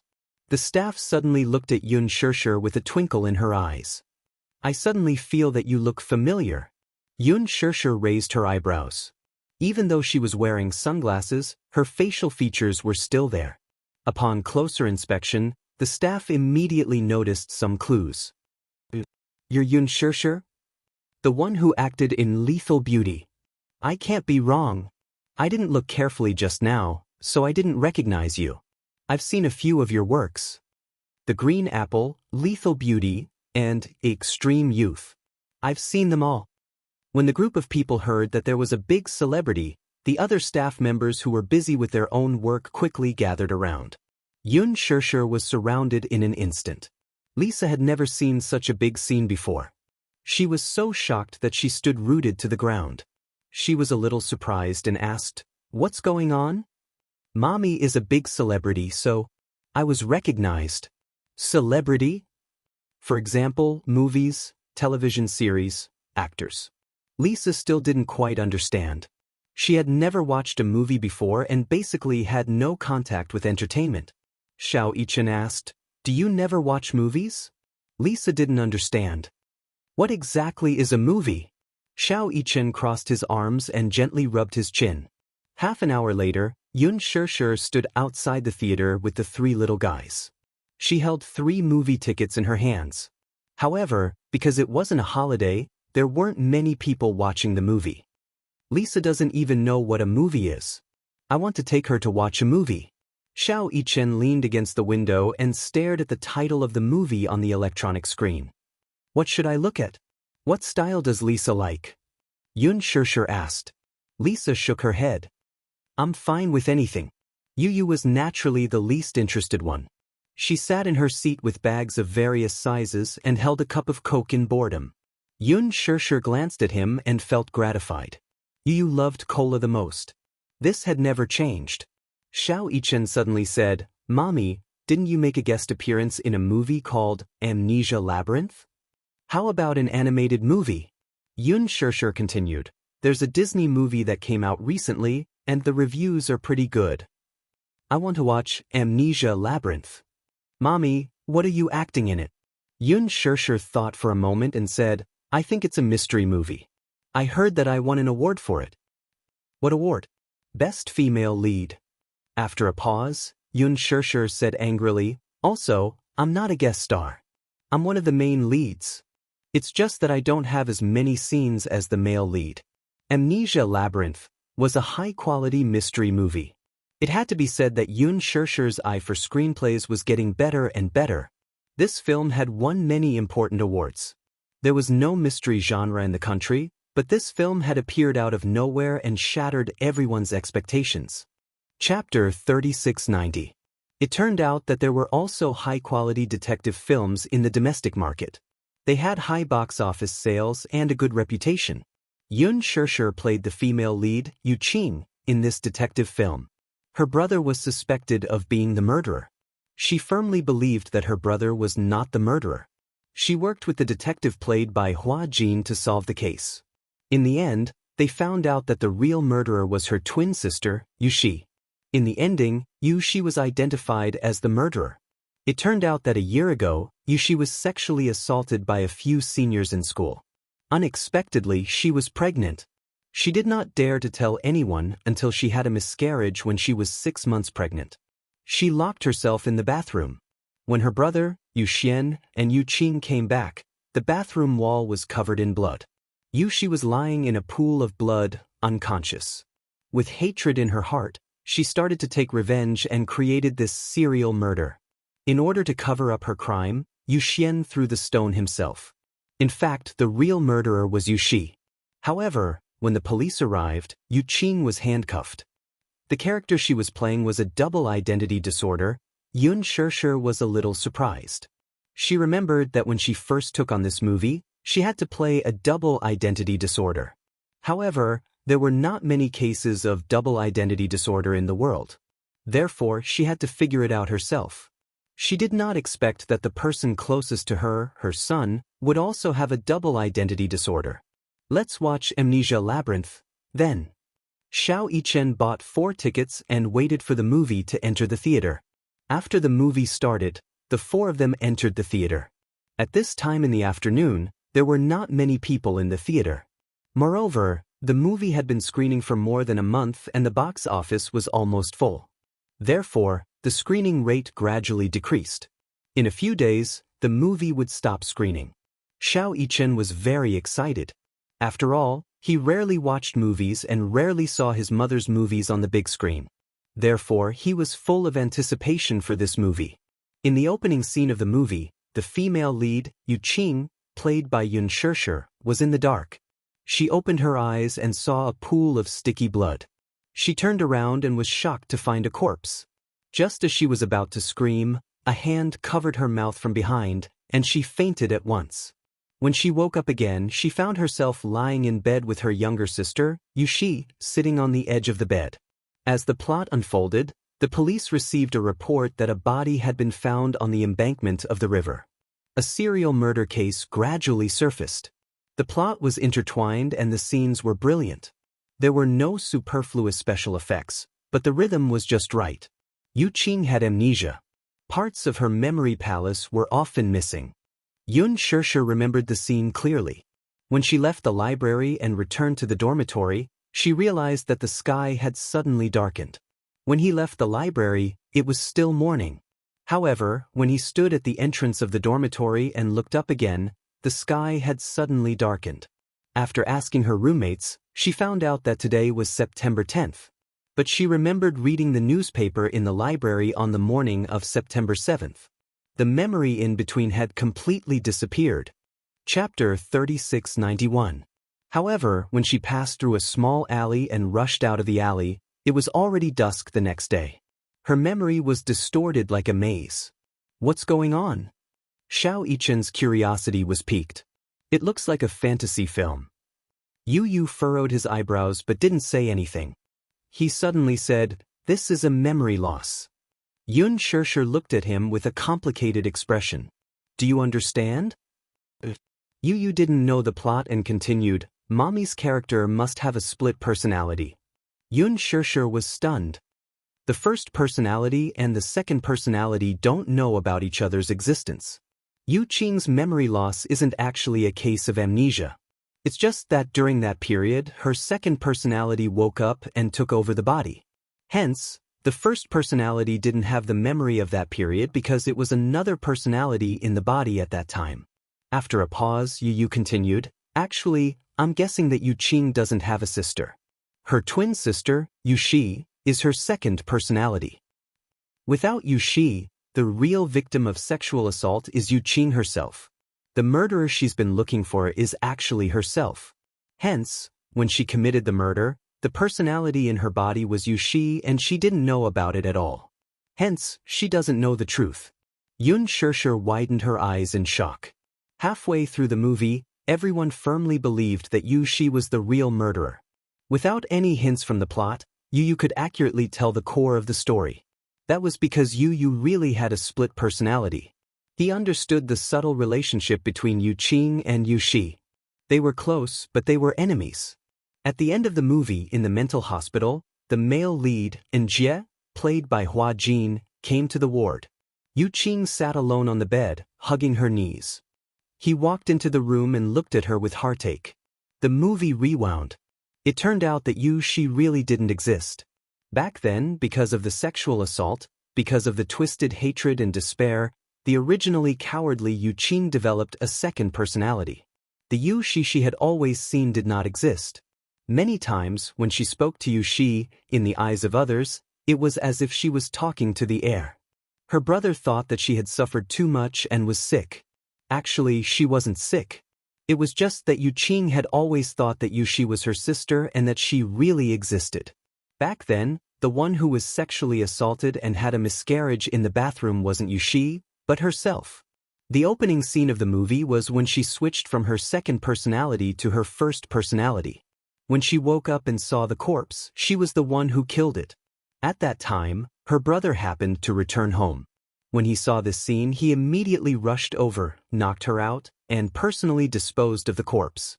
It was hatred that gave birth to Yu Shi and his second personality. In the end, Yu Qing finally pulled herself together and killed the second personality with her own hands. In the illusion, she picked up the dagger and stabbed it into Yu Shi's chest. Yu Shi disappeared. The second personality disappeared. At the end of the movie, Xianxia squatted down in front of Yu Qing and hugged her tenderly. Chapter 3692. However, the three little rascals had serious expressions on their faces. Yu suddenly asked, "Mommy, can the second personality really be killed by the first personality?" Then, Yu suddenly asked in a serious tone, if, and I'm just saying if, the first personality of Yu wakes up in my body and kills me, will your heart ache? Xianxia did not know how to answer. If I disappear, Mommy, will your heart ache? Could she bear to do that? Would she miss him? At the end of the movie, Yu Qing redeemed himself. Then, how could he redeem himself? Xianxia hugged Yu tightly and her heart ached for him. She suddenly asked, why can't they coexist? Just like in the past? Lisa was nervous when she heard this. She wanted to say something but stopped herself. When the four of them left the cinema, Yu looked a little down. Xianxia saw this and immediately said, I'll go buy some milk tea. Mommy, wait for me here. As he spoke, he held Lisa's hand and walked towards the milk tea shop. Xianxia, why did you choose this movie? Lisa complained as they walked. Xianxia felt wronged and said, I've never seen this movie before. I don't know what the plot is. Lisa frowned when she heard this. Her expression was a little solemn. We can't let this drag on. It's better to put an end to it. How do we put an end to it? Xianxia said angrily, are we going to let you use two personalities kill each other? That's too cruel. There's no other way. It's impossible for two personalities to coexist. Sooner or later, he won't be able to take it. Not necessarily. In the past, you used two personalities coexisted. The situation you mentioned didn't happen either. It's different now. Lisa continued, in the past, Yu's second personality had always been suppressed by her first personality. Now, the second personality is in complete control, and the first personality is being suppressed very much. The two personalities have never coexisted before, and only one of them can suppress the other. Can you imagine you use two personalities coexisting? Xianxia was stunned. Perhaps, it will really be like in the movies. Lisa frowned and said, sooner or later, both personalities will collapse. Do you have the heart to do that? Xianxia was speechless. He suddenly said, we can't make the decision for Yu. No matter what decision he makes, I will always be by his side. He then said to the waiter, 4 cups of pudding cheese. Lisa was silent for a while. She looked at Xianxia's side profile and said calmly, actually, regardless of whether it's the first personality or the second personality, I also hope that you use two personalities can coexist peacefully. However, dual personalities are very rare. At the moment, there's no treatment for it. This is a little tricky. What about Alice? Does she not have a way to cure it? This is not a normal illness, so it can't be treated with any treatment. Alice doesn't know how to solve this problem. Xianxia's heart sank when he heard this. Let's not talk about this for now. Xianxia took the milk tea from the waiter and turned to leave. Lisa followed behind him and suddenly thought of something. What if we seal the second personality? We don't have to destroy the second personality. Chapter 3693. Xianxia's heart ached as he said, it's the most painful thing to be trapped in a cage all day. When Lisa heard this, she frowned but did not say anything in the end. There was no such thing as empathy between people. This was because the needle was not inserted into one's body, so one would not know how painful it was. They were not Yu, so they did not know how painful it was for a person to be divided into two opposing personalities. When the four of them reached home, Yu locked himself in his room. Xianxia wanted to follow him in, but he realized that the door was locked. Yu, he knocked on the door gently. Yu's cold voice came from inside the room. I want to be alone. Xianxia retracted his hand. Lisa walked over and said softly, let him be alone. But he was like this when he was on Ashland Island. Sometimes, he likes to lock himself in his room and isolate himself from the world. Xianxia sighed. It was dark in the study room. The curtains blocked all the windows, so no light could pass through. Yu lay on the sofa and looked at the ceiling. Then he slowly closed his eyes. When he closed his eyes, the world became quiet and still. He imagined himself walking into a door. With a creak, the door slammed shut. Yu looked up and saw a cage in the empty dark room. Inside the cage was a child. This child had the exact same face as him, except that his face was excessively haggard. Yu walked to the door of the cage and looked down at him. Suddenly, he squatted down and looked at him expressionlessly. The child sensed the movement and looked up slightly. However, when he saw Yu Yu's face, his pupils contracted violently. He pounced on the door of the cage and grabbed onto Yu Yu's clothes tightly. "Let me out." Yu Yu frowned slightly. He knew that the child in front of him was his other self. He was Yu Yu's first personality. Back then, Alice's hypnosis tried to seal Yu Yu's memories. However, she did not expect that she would accidentally awaken his second personality. The two personalities clashed violently. Yu Yu's second personality tried to kill Yu Yu's first personality. However, the second personality was wrong.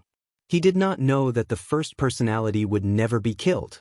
Although the second personality was in control of the body, he knew that sooner or later, this body would be replaced by the first personality. And he, too, would be like an abandoned, worn-out doll, sealed in a corner with dust. Or he would be killed by the first personality. "She wants to see you very much."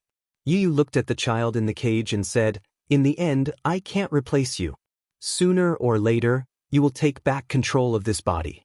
What doesn't belong to me will not be mine. You are the real Yu Yu, and I am just a substitute that can't be considered a substitute." After a pause, Yu Yu said calmly, "But before that, give me some time, okay?"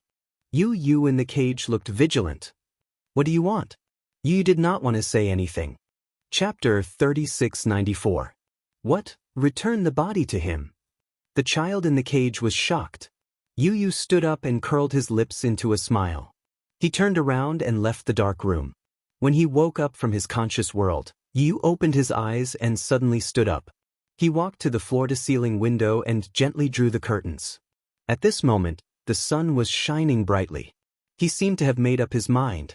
He clenched his fists and did not release them for a long time. At the Gu residence, Xiaobao leaned against the door and looked around. In the bedroom, Chu Ho sat in front of the dressing mirror. Two makeup artists surrounded Chu Ho. One was in charge of doing Chu Ho's hair, and the other was doing the foundation on Chu Ho's face. At the side, long gowns were hanging in the wardrobe, waiting to be tried on. Gu Jinglian stood in front of the wardrobe and compared a few gowns. He was obviously hesitant. Xiaobao tried to sneak in several times to peek, but he was kicked out by Gu Jinglian. The pitiful little guy could only lean against the door and peek. The makeup artist had just finished the foundation. She held Chu Ho's chin and looked at her.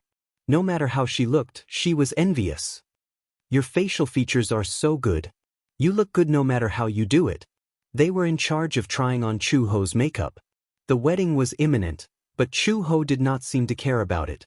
If Gu Jinglian had not forced her to take a day off, she did not know how long she would have delayed it.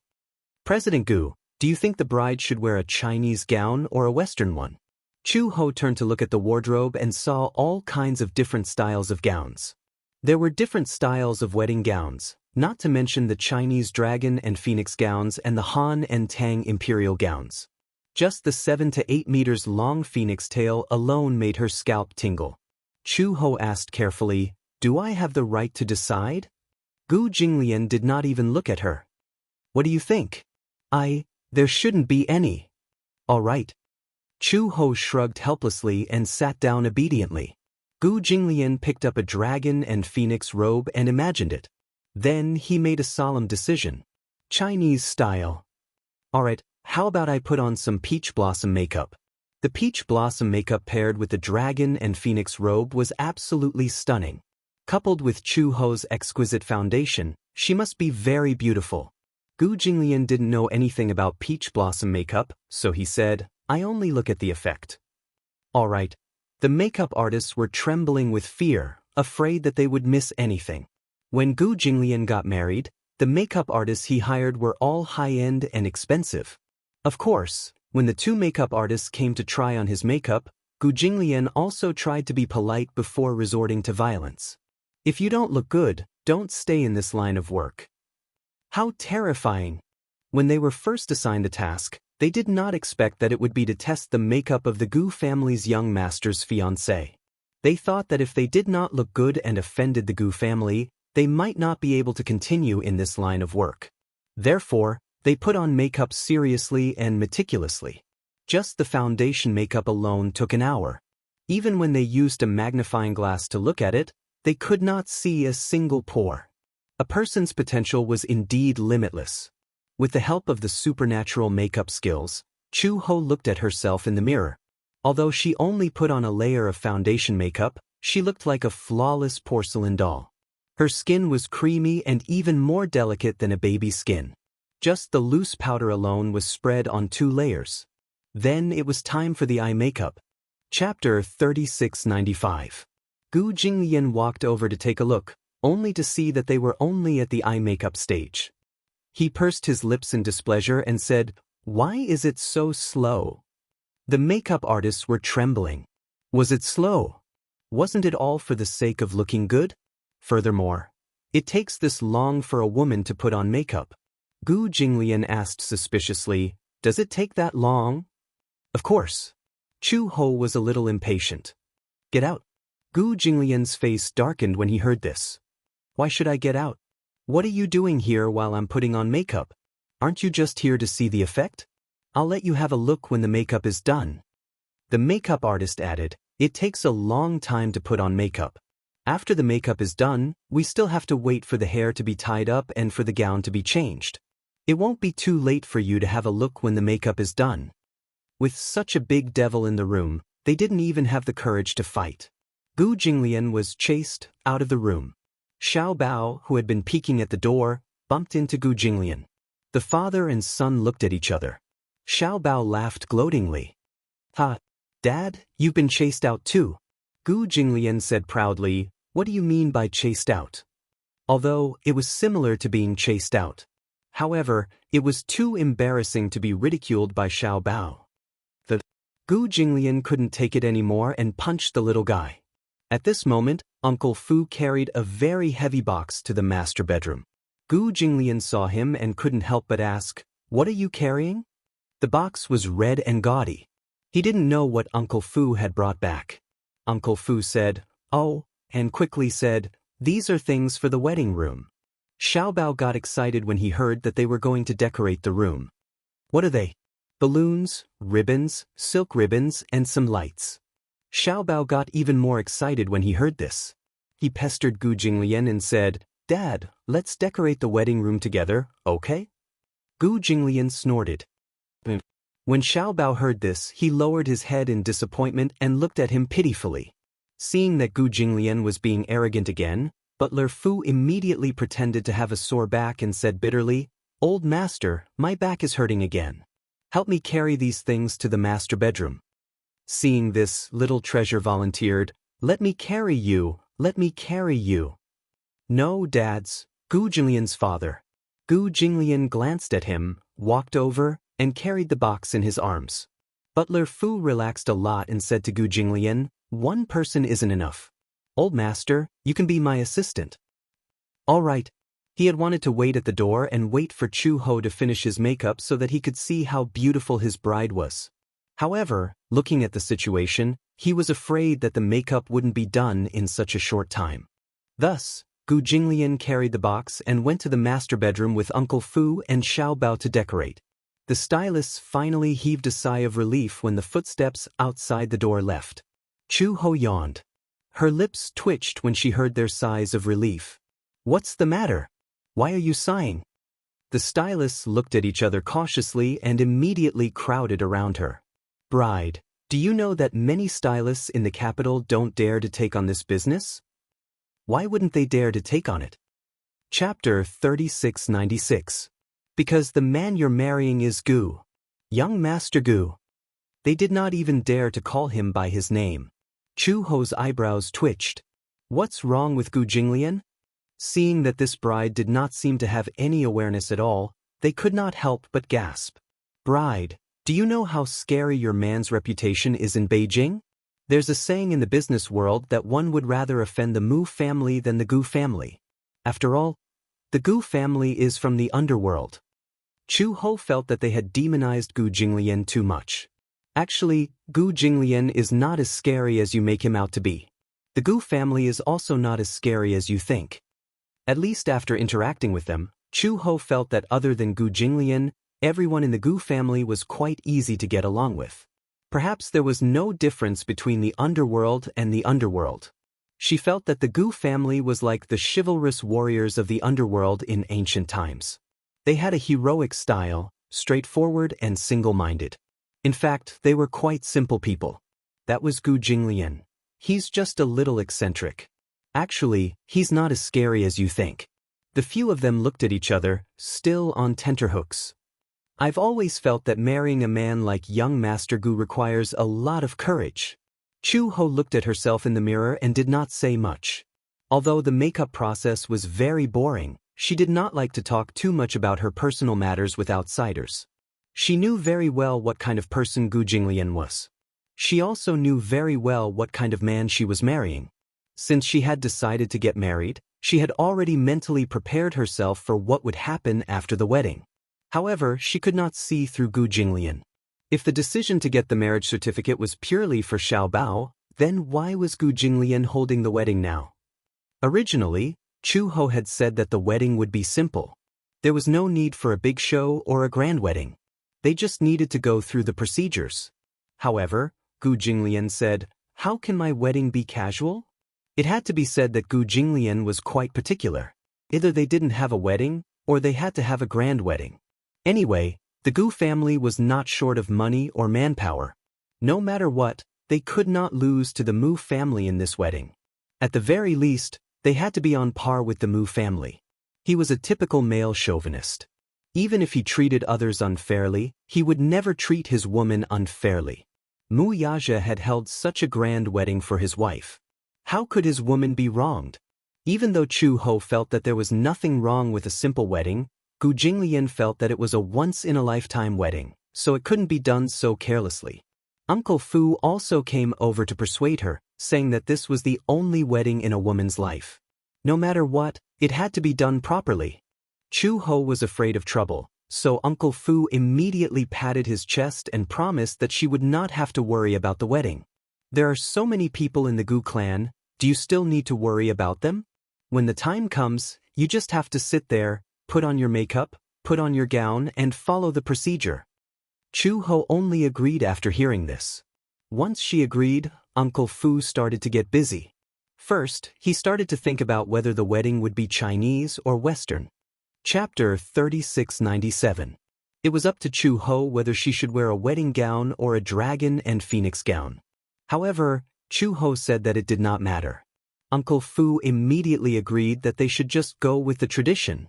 After walking around the hotels, Uncle Fu was not satisfied with any of them. After picking and choosing, he felt that no high-end hotel was as pleasing to the eye as the Gu residence. Hence, they decided to hold the wedding at the Gu residence. It had to be said that the Gu residence was really big. It was not a problem to hold dozens of tables in the courtyard. The guest list was drawn up. There would be 10 people at each table, but there would only be about 50 tables. Those who came were close friends who had business dealings with the Gu family. Those who had received invitations from the Gu family were all honored guests. After the wedding venue was confirmed, the tricky problem was, in a normal wedding, the woman would be married out of the bride's house. However, Chu Ho did not have a maternal family. This was a big problem. Without a maternal family, where was the best place to get married? The group of people was worried. Uncle Fu usually stayed at the Gu residence, but he also had houses in other places. Uncle Fu suggested that the woman could get married out of his house. Anyway, Chu Ho's household register is under my name. No matter what, she can be considered half a daughter. Since she is already married, she can treat my house as her maternal family and get married out of my house. When Gu Jinglian heard this, he also felt that this was a good idea. Uncle Fu's house was not far from the Gu residence. It was about 10 kilometers away. Chu Ho did not care about anything, as if she was a hands-off shopkeeper. After all, she did not know the rules of a wedding, so she simply left it to Uncle Fu to handle. In the master bedroom, Xiao Bao was holding a balloon and blowing it. The balloon was expanding bit by bit. However, he did not dare to blow it up too much, for fear that it would explode if the balloon was too full. Here, Uncle Fu, tie a knot. Xiao Bao handed the pitifully small balloon to Uncle Fu. Uncle Fu took a look and clicked his tongue. This balloon is too small. It won't do. What happened? Look at how big the balloon in your father's hand is. Xiaobao looked at the balloon in Gu Jinglian's hand and saw that the balloon that Gu Jinglian had blown up with the air pump was 10 times his size. What a big balloon! Gu Jinglian said disdainfully, your balloons are useless. But I can't fly. How is this possible? Xiaobao threw the balloon in his hand toward the ceiling, but he didn't expect the balloon to fall down so quickly. What happened? Xiaobao looked dejectedly at the balloon in Gu Jinglian's hand. He tied a ribbon to it and rolled the ribbon with the back of his knife. He gently loosened the ribbon and the balloon floated up to the ceiling. The balloon was filled with hydrogen, and Xiaobao directly blew it with his small mouth. Naturally, it couldn't float. I also want to use this thing to fight. Xiaobao pointed at the air pump. Uncle Fu suddenly said, Xiaobao, shall we compete? Let's see who blows the balloon bigger. When Xiaobao heard that they wanted to compete, he nodded his head vigorously. Hence, Xiaobao and Uncle Fu each took a balloon and blew it vigorously. Gu Jinglian glanced at it and suddenly laughed sinisterly. He placed a deflated balloon behind Xiaobao and started blowing it with the air pump. Xiaobao was focused on the balloon and didn't know that the balloon behind him was getting bigger and bigger. Uncle Fu was shocked when he saw this. He saw Gu Jinglian holding the air pump and pumping it vigorously. The balloon was getting bigger and bigger. There was a sound. Chapter 3698. The balloon exploded at once. The balloon exploded behind Xiaobao. The huge commotion frightened Xiaobao so much that he jumped up from the bed. He was so shocked that he loosened his grip. The air in the balloon immediately escaped and poured into Xiaobao's mouth. Xiaobao was stunned as he drank the balloon's air. He loosened his grip and the deflated balloon immediately flew out. It flew around the room and fell to the ground. When Gu Jinglian saw Xiaobao's intense reaction, he burst out laughing. Haha. Xiaobao still did not understand what was going on. He turned around and looked at the remains of the balloon on the floor. Then he looked at the air pump in Gu Jinglian's hand and suddenly understood what was going on. You did it on purpose. Xiaobao stood up and pointed angrily at Gu Jinglian. He was so frightened that his eyes turned red. Gu Jinglian's face returned to its cold and indifferent expression. No, you're just a coward. You? Xiaobao pounced at Gu Jinglian angrily. He picked up the balloon on the floor and hit it at Gu Jinglian's head. Gu Jinglian grabbed the balloon from Xiaobao's hand and hit it at his head. Thump, thump, thump, thump, thump. Xiaobao's head was hit quite a few times. The father and son wrestled together and started fooling around. Uncle Fu did not know whether to laugh or cry, but it was nothing. As the father and son played around, Uncle Fu minded his own business and hit the balloon. After more than an hour, someone knocked on the door. Master Gu, the bride's makeup is done. When Gu Jinglian heard this, he said, Oh. When Xiaobao heard this, he was extremely excited.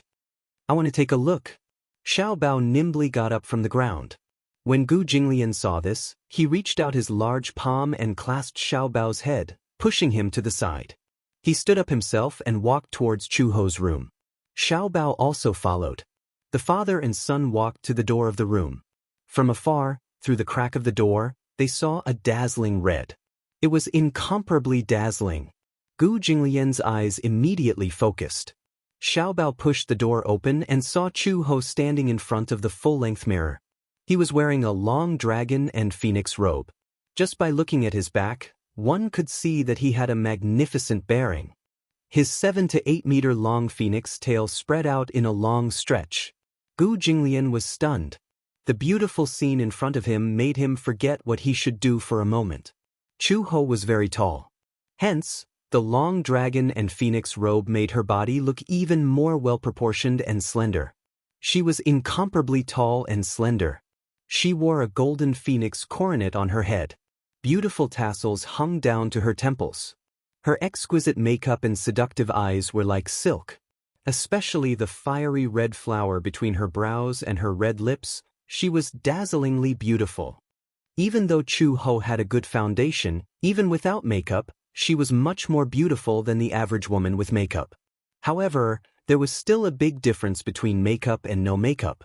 Thick black eyelids, thick and long eyelashes, a perfect amount of blush, fair and translucent, delicate and smooth skin. It was actually a stunning sight.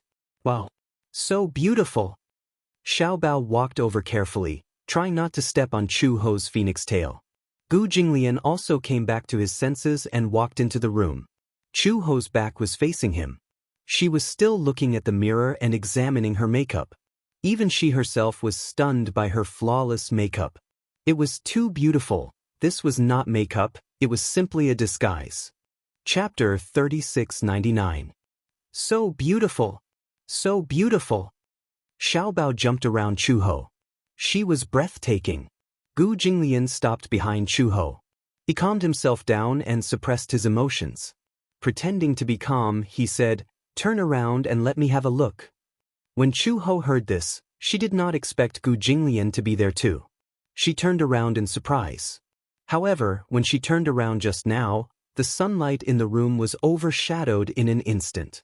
The whole room seemed to be enveloped by the light emitted from her body. Chu Ho's fair and flawless face was filled with shades of black, red, pink, and white. The black was naturally due to her thick black eyeliner and her curly eyelashes. The pink was due to her pink cheeks. The blush was just right. It was neither too bright nor too plain. Her high nose bridge and bright red lips made her look as graceful as jade. Her bearing was extraordinary. She had a noble and compelling aura that could not be looked directly at. Gu Jinglian's Adam's apple bobbed slightly as he stared fixedly at her. Even his heart stopped beating, afraid that he would disturb her beauty. Chu Ho saw that he was staring at her motionlessly and felt a little uneasy instead. "What's the matter? Do I look good?" She was not confident in her own taste in beauty. When she looked at herself in the mirror earlier, she felt that this outfit was quite beautiful. She did not know how Gu Jinglian would look at it. Hence, she asked this question to test his opinion. After her test, Gu Jinglian finally came back to his senses. He was a little startled as he grunted, However, in Chu-hee's eyes, his hesitation due to his stunning beauty seemed to be hesitation and reluctance to force an answer. "If you don't think I look good, just say so." She was obviously not satisfied with his reaction. At least, she did not see amazement in his eyes. Gu Jinglian said awkwardly, "Didn't I say that I look good? Look at how reluctant you are to answer. No one forced you." Gu Jinglian frowned. Before he could say anything, Xiaobao jumped up and down beside Chu Ho and said with a smile, "Mommy is the prettiest. If Daddy doesn't think she's pretty, then it's Daddy's fault. Anyway, Xiaobao thinks she's pretty. Why don't Mommy marry Xiaobao?" Gu Jinglian's face immediately turned green. What nonsense was this little fellow spouting? Although this child's words carried no harm, but at such a young age he actually had ideas about his woman. Xiaobao obviously did not notice Gu Jinglian's darkening expression behind him. Chu Ho could not help but laugh. "Even if she marries you, she'll have to wait until our Xiaobao grows up." Xiaobao tilted his head. "When will Xiaobao grow up?" "When Xiaobao grows up, I'll be old too. Mommy will never grow old. Even if Mommy grows old, Xiaobao won't despise you." Gu Jinglian's eyebrows twitched. This son of his was really good at sweet-talking. Chu Ho said lightly, "Someone is not as good as his own son when it comes to sweet-talking." Gu Jinglian snorted disdainfully. The stylist beside him said uneasily, "President Gu, are you satisfied with this one? Do you want to try something else?" Without waiting for Gu Jinglian to speak, Chu Ho complained, "Isn't this headdress too heavy? It's making my neck sore." Chapter 3700. However, the headwear on Chu Ho's head was made of genuine gold. Hence, it had a certain weight to it. It was no wonder that his neck was sore from the weight. Gu Jinglian said, "I'll take this. It looks pretty good. You don't have to try anything else." Chu Ho was a little unhappy. "Can you change the headwear? This is too heavy. This dragon and phoenix gown should be paired with this kind of headwear. Only then will it have the most aura. Anything else will be a little cliché," the stylist added. Chu Ho sighed and gave in. "All right, I'll take this one." Chu Ho turned back to the dressing mirror and said to them, "Since we've decided on this gown, let's change out of it. It's uncomfortable to wear it. Of course, the nicer the gown, the better." It'll definitely be uncomfortable. However, this is a once-in-a-lifetime wedding. It'll be a precious memory if it's grand.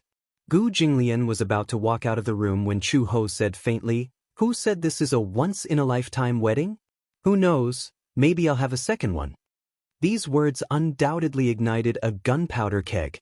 Gu Jinglian turned around abruptly and said coldly, "I dare you to say that again." Chu Ho said indignantly, "Fine, I'll say it again. Who said this is a once-in-a-lifetime wedding? Who knows, maybe there'll be a second or third one." Gu Jinglian's expression became even uglier. This woman was clearly provoking him. When the stylist saw this, she immediately tried to smooth things over. "Yes, of course there'll be a second or third one." Before she could finish speaking, Gu Jinglian heard this and became even more displeased. The few of them who didn't know how to read a person's mood actually agreed. The stylist saw that Gu Jinglian's expression had suddenly turned ugly. She quickly explained, "In the future, when it's your 40th or 50th wedding anniversary, you can also hold a ceremony. For example, a silver wedding, a golden wedding, and even a diamond wedding." Gu Jinglian frowned. "There's such a thing?" Chu Ho snorted coldly. "There's a lot of things to say. It's said that there are proposals before marriage, but I've never seen anyone take the initiative to propose." "Ah, Master Gu didn't propose to you?" the stylist asked cautiously. Chu Ho nodded. Gu Jinglian walked up to her and sized her up. He raised his eyebrows and asked, "Do you want to propose to me?" Chu Ho crossed his arms in front of his chest, but did not express his opinion. Gu Jinglian was in the same position as her. He crossed his arms and looked at her. "How do you want me to propose?" "It's too late to propose now." As Chu Ho spoke, he turned to look at the dressing mirror and removed the gold ornaments on his head. The stylist immediately said, "It's not too late to propose now. As long as it's before the wedding, the proposal will count. Generally speaking, when proposing, the man should kneel down on one knee and prepare some romantic surprises." Gu Jinglian's expression was slightly gloomy. "Kneel?" Gu Jinglian narrowed his eyes. "You need to kneel to propose?" "Proposing, as the name suggests, is to ask the woman to marry you," Chu Ho said again. "This is what you call a proposal. Kneeling down on one knee is to show your sincerity." Gu Jinglian smiled. "Dream on." Seeing this, Xiaobao suddenly said, "I've seen how they propose on TV." He found a jewelry box from somewhere and held it in his hands. He knelt down on one knee sincerely and said sincerely to Chu Ho, "Beautiful lady, I swear to God that I will love and protect you for the rest of my life. May I ask if you will marry me?" Chapter 3701. Xiaobao's head was about to explode. Gu Jinglian grabbed him by the ear and gritted his teeth. "Do you want to die?" Xiaobao hugged his head and mumbled with reddened eyes, "Daddy is bullying me. Yes, I'm beating you up." Gu Jinglian pulled him by the ear and dragged him out of the door. "Let's go." Xiaobao whimpered as he was dragged out by Gu Jinglian. They bickered as they walked out. "Daddy, you're too violent. I wonder if you'll bully Mommy in the future if I hand her over to you." "Shut up. As a man, you have to be gentle with women and children. Don't you understand this?" Bam. It was another knock on the head. "Ugh, talk more nonsense and I'll twist your head off." Bam! The door slammed shut. Chu Ho stared blankly at the sound of the father and son leaving. After a while, he came back to his senses and burst out laughing. What a pair of clowns. Gu Jinglian carried Xiaobao into the bedroom. At the same time, Uncle Fu had already pulled up the curtains. The bed was a large, antique bed with carved flowers. With the red curtains as embellishments, it looked as if they had returned to the ancient times. There were also a lot of balloons that floated to the ceiling. At a glance, the originally old-fashioned room looked a little more romantic. Gu Jinglian threw Xiaobao onto the bed like a ball and handed him a bunch of balloons and an air pump. He instructed, "Fill the balloons with air." Xiaobao asked righteously, "How do I get paid?" 1 yuan per balloon. "That's too cheap." Xiaobao threw the air pump away. "I'm not doing it." Suddenly, there was the sound of footsteps outside the door. The door was pushed open and Lin Shi walked in with her school bag. I'm back from school. Before he could finish his sentence, Gu Linshi's eyes widened in surprise when he saw the decorations in the room. Oh my god, it's so beautiful. Uncle Fu walked over and took Lin Shi's bag. Lin Shi, you're home? Do you have homework today? I finished it in school. Lin Shi saw a balloon on the bed and walked over. He picked it up and looked at it. He then looked at the balloon on the ceiling and asked, Do you need help? Uncle Fu nodded. Yes, we're lacking manpower right now. All right, I'll do it. Lin Shi obediently sat down on the edge of the bed, picked up the air pump, and studied it for a while.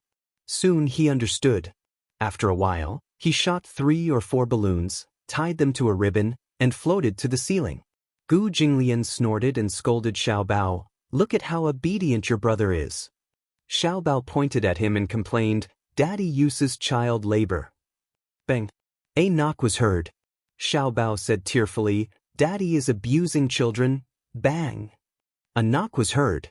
Gu Jinglian said coldly, You dare to say that again? Xiao Bao looked at his tightly clenched fist and retreated in fear. Gu Jinglian had just put down his fist when Xiao Bao said indignantly, Daddy is a super bad guy. Gu Jinglian slowly turned around, while the room was shaking. Even though they were a room apart, Chu Ho could hear the commotion in the master bedroom. He only heard Xiao Bao's cries. Then there was dead silence. Gu Jinglian, this guy, he must be bullying our son again. Chapter 3702. Putting on makeup took a long time, but removing it was very fast. After the stylists removed Chu Ho's makeup, they did a series of skincare treatments for her. Your skin condition isn't very good. The stylist said as they applied a facial mask for her, Do you usually take care of your skin? I don't. Don't you use skincare products? I don't. Oh my god. The stylists looked at each other in dismay. If you don't take care of your skin at all, it's really unbelievable that your skin is in such a state. Chu Ho said, I usually only wash my face with water. I don't really use facial cleanser. Actually, your skin condition is very young. Compared to other girls your age, your skin condition is very good. It's just that you don't hydrate your skin and it's a little dehydrated. After putting on makeup, it will be very dry. How about this? We'll give you a few facial masks. You can apply them every night. Chu Ho took the facial masks and looked at them. She didn't know what brand they were, but since they were recommended by professional stylists, they should be effective. Okay, thank you. Before she could finish speaking, the stylists gathered in front of her with dazzling smiles on their faces. They revealed extremely sincere expressions and said in an almost begging tone, If Master Gu asks about today's service, please give us full marks. Otherwise, if Master Gu isn't satisfied, we're done for. So, they gave her the facial masks to bribe her. Worried that she wasn't satisfied with their service, Gu Jinglian asked about it and offended them. Okay, I got it. The stylists immediately thanked her profusely and looked as if they couldn't wait to kneel down and kowtow to her. After they packed up their cosmetics and left, they looked like they were about to shed tears of gratitude. Chu Ho was a little confused. Was Gu Jinglian that scary? Looking at them, they looked like they were about to cry.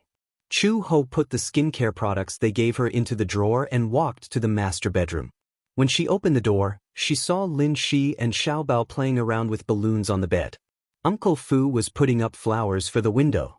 She glanced around and saw Gu Jinglian sitting on the sofa, cutting paper.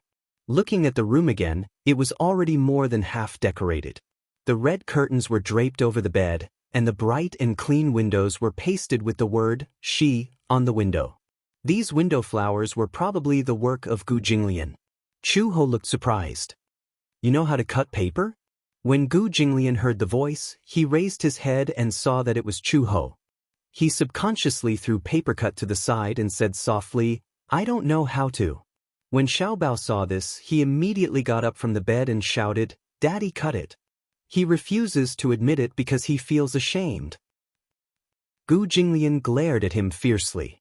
Xiao Bao was so scared that he immediately shut up. Uncle Fu had just finished putting up a piece of window decoration. When he saw Chu Ho, he immediately smiled and said, Actually, Master is the most enthusiastic about decorating the bridal chamber. He looks indifferent on the surface, but in fact, so many things about the wedding are planned by him. Uncle Fu. Gu Jinglian stopped him. Shut up. Don't talk too much. When Chu Ho heard this, his lips curled into a smile. He laughed and said, You still feel embarrassed? However, I seem to have heard someone say that he doesn't care about the wedding and just leaves it to others. I didn't expect someone to be so attentive to the wedding. It looks like he's looking forward to the wedding. Gu Jinglian's handsome face immediately turned red. Chapter 3703. Chu Ho asked again, Then who cut these window trimmings? Gu Jinglian made a prompt decision. Uncle Fu. Uncle Fu and Xiao Bao said in unison, Old Master cut them. Dad cut them. Gu Jinglian was speechless. Chu Ho clutched her stomach and laughed. Ha! Why didn't you come up with a confession before lying? Gu Jinglian suddenly got up and left the room with a gloomy expression. After he left, Xiao Bao and Lin Shi looked at each other and burst out laughing. Uncle Fu was also speechless. Old Master is two-faced. He has a sharp tongue but a soft heart. He obviously did it with his heart, but he still won't admit it. Lin Shi added, There's a saying that goes, You'll suffer if you want to keep up appearances. I think Dad really wants to keep up appearances. Xiao Bao nodded heavily. That's right. Dad is so awkward. Chu Ho looked disgusted, but in fact she felt warm inside. In fact, how could she not know that these window trimmings were cut by Gu Jinglian? She was asking the obvious. She knew that other than Gu Jinglian, no one else could cut such beautiful window trimmings. Chu Ho walked to the table and casually picked up the window trimmings that Gu Jinglian had cut. She looked at them carefully. The trimmings were neat and the texture was simple. She could tell that Gu Jinglian had carefully cut them out bit by bit with a knife. Chu Ho couldn't help but smile. Her fingertips gently caressed the half-trimmed window trimmings. At night, Gu Jinglian sat in the study. As usual, he took a shower and read a book before going to bed. Chu Ho walked to the study after her shower. She saw Gu Jinglian sitting at the study table. She smiled and walked over. Gu Jinglian heard the footsteps, but he did not look up. He continued to hold the book and read it carefully. However, on the surface, he could not read a single word. He did not turn a page for a long time. Chu Ho stood behind him. She followed his gaze and looked at his book. Even after she had finished reading, he still did not turn the page. You're such a meticulous reader. He paused for a moment before continuing, Did you read it word by word? Gu Jinglian finally looked up and glanced at her, but his eyes were extremely deep. Chu Ho snatched the book from his hand and turned a page. She was about to walk to the sofa and sit down to read it seriously when Gu Jinglian suddenly reached out his arm and wrapped it around her waist, pulling her into his arms. Chu Ho was caught off guard and fell into his arms. She looked up and met Gu Jinglian's deep eyes. Gu Jinglian lowered his head and stared at her face. His gaze sized her up inch by inch. His slender fingers gently caressed her cheek. Her skin was exquisite and flawless. It felt unexpectedly good to the touch. Gu Jinglian suddenly lowered his head and kissed her gently on the lips. For some reason, he wanted to kiss her. However, unlike other men, he did not kiss her impatiently. At first, he only kissed her lips lightly. He kissed her bit by bit but was not in a hurry to go deeper. Chu Ho instinctively pushed his shoulders away. His kiss was too sudden. She was not even mentally prepared for it. However, no matter how much strength she used, Gu Jinglian did not budge. No matter how hard she pushed, he did not move at all. He was like a boulder. What are you doing? Her face was slightly red and her eyes were angry. Chapter 3704. I'm kissing you. After Gu Jinglian finished speaking, his thin lips pressed down on hers again. This time, the kiss was much gentler. He gently covered her lips with his, sucking on her lips and rubbing them gently. It was so gentle that Chu Ho gradually got used to this kiss and did not resist anymore. She looked up and saw Gu Jinglian's deep eyes. On the window, there was the bright red word, she. She seemed to be able to imagine what it would be like on the day of their wedding. However, she could not imagine what it would be like on the day of their wedding. What kind of clothes would he be wearing? walking in front of her and holding her hand. On that day, would he still be as serious as usual with a meticulous smile on his face? Or would he say one thing and hold her hand disapprovingly, as indifferent as he had always been? She could not imagine it. She had not even thought that she would have such a day. To be able to become husband and wife with such a man. When she first heard the name Gu Jinglian, besides feeling unfamiliar, there was also an inexplicable hostility. This name resounded like thunder in the ears of the Interpol. As a spy by his side, she had more contact with this man and gained a deeper understanding of him. He was ruthless, cruel, and unscrupulous. He could always casually force his opponents into a desperate situation and leave calmly. At that time, she would never have thought that she would become his wife a few years later. She still remembered that this man had made it clear that he would not marry and have children like other men. She did not expect that they would have such a cute and obedient son, Xiaobao. She also did not expect that she would hold a wedding with him. Gu Jinglian, Chu Ho suddenly spoke. Yes. Do you really want to marry me? Gu Jinglian raised his eyebrows. Why are you suddenly asking this question? Didn't you say before that you would never get married in this lifetime? Chu Ho continued, don't tell me that our wedding is just a game to you? Or is it just compensation for Xiaobao? Gu Jinglian's eyes flickered. He looked away but did not answer immediately. Chu Ho held his face and forced him to turn his head to look at him.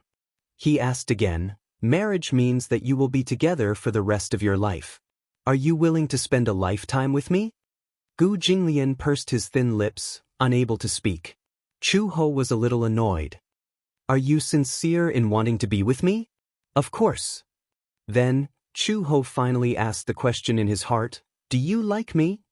She didn't dare to talk about love. She also didn't dare to imagine that a proud and arrogant man like Gu Jinglian would tie his life to a woman. However, even if it was just a little bit, this love was much deeper and heavier than the love of other men. Gu Jinglian stared at her for a while and suddenly asked, do you like me? He asked with an awkward expression. When Chu Ho heard this, he smiled and said, I like it. She decided not to hide it anymore.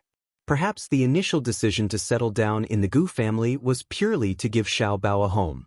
Chapter 3705. However, after getting used to life in the Gu residence, Chu Ho realized that she had some special feelings for the Gu family. These feelings were too subtle.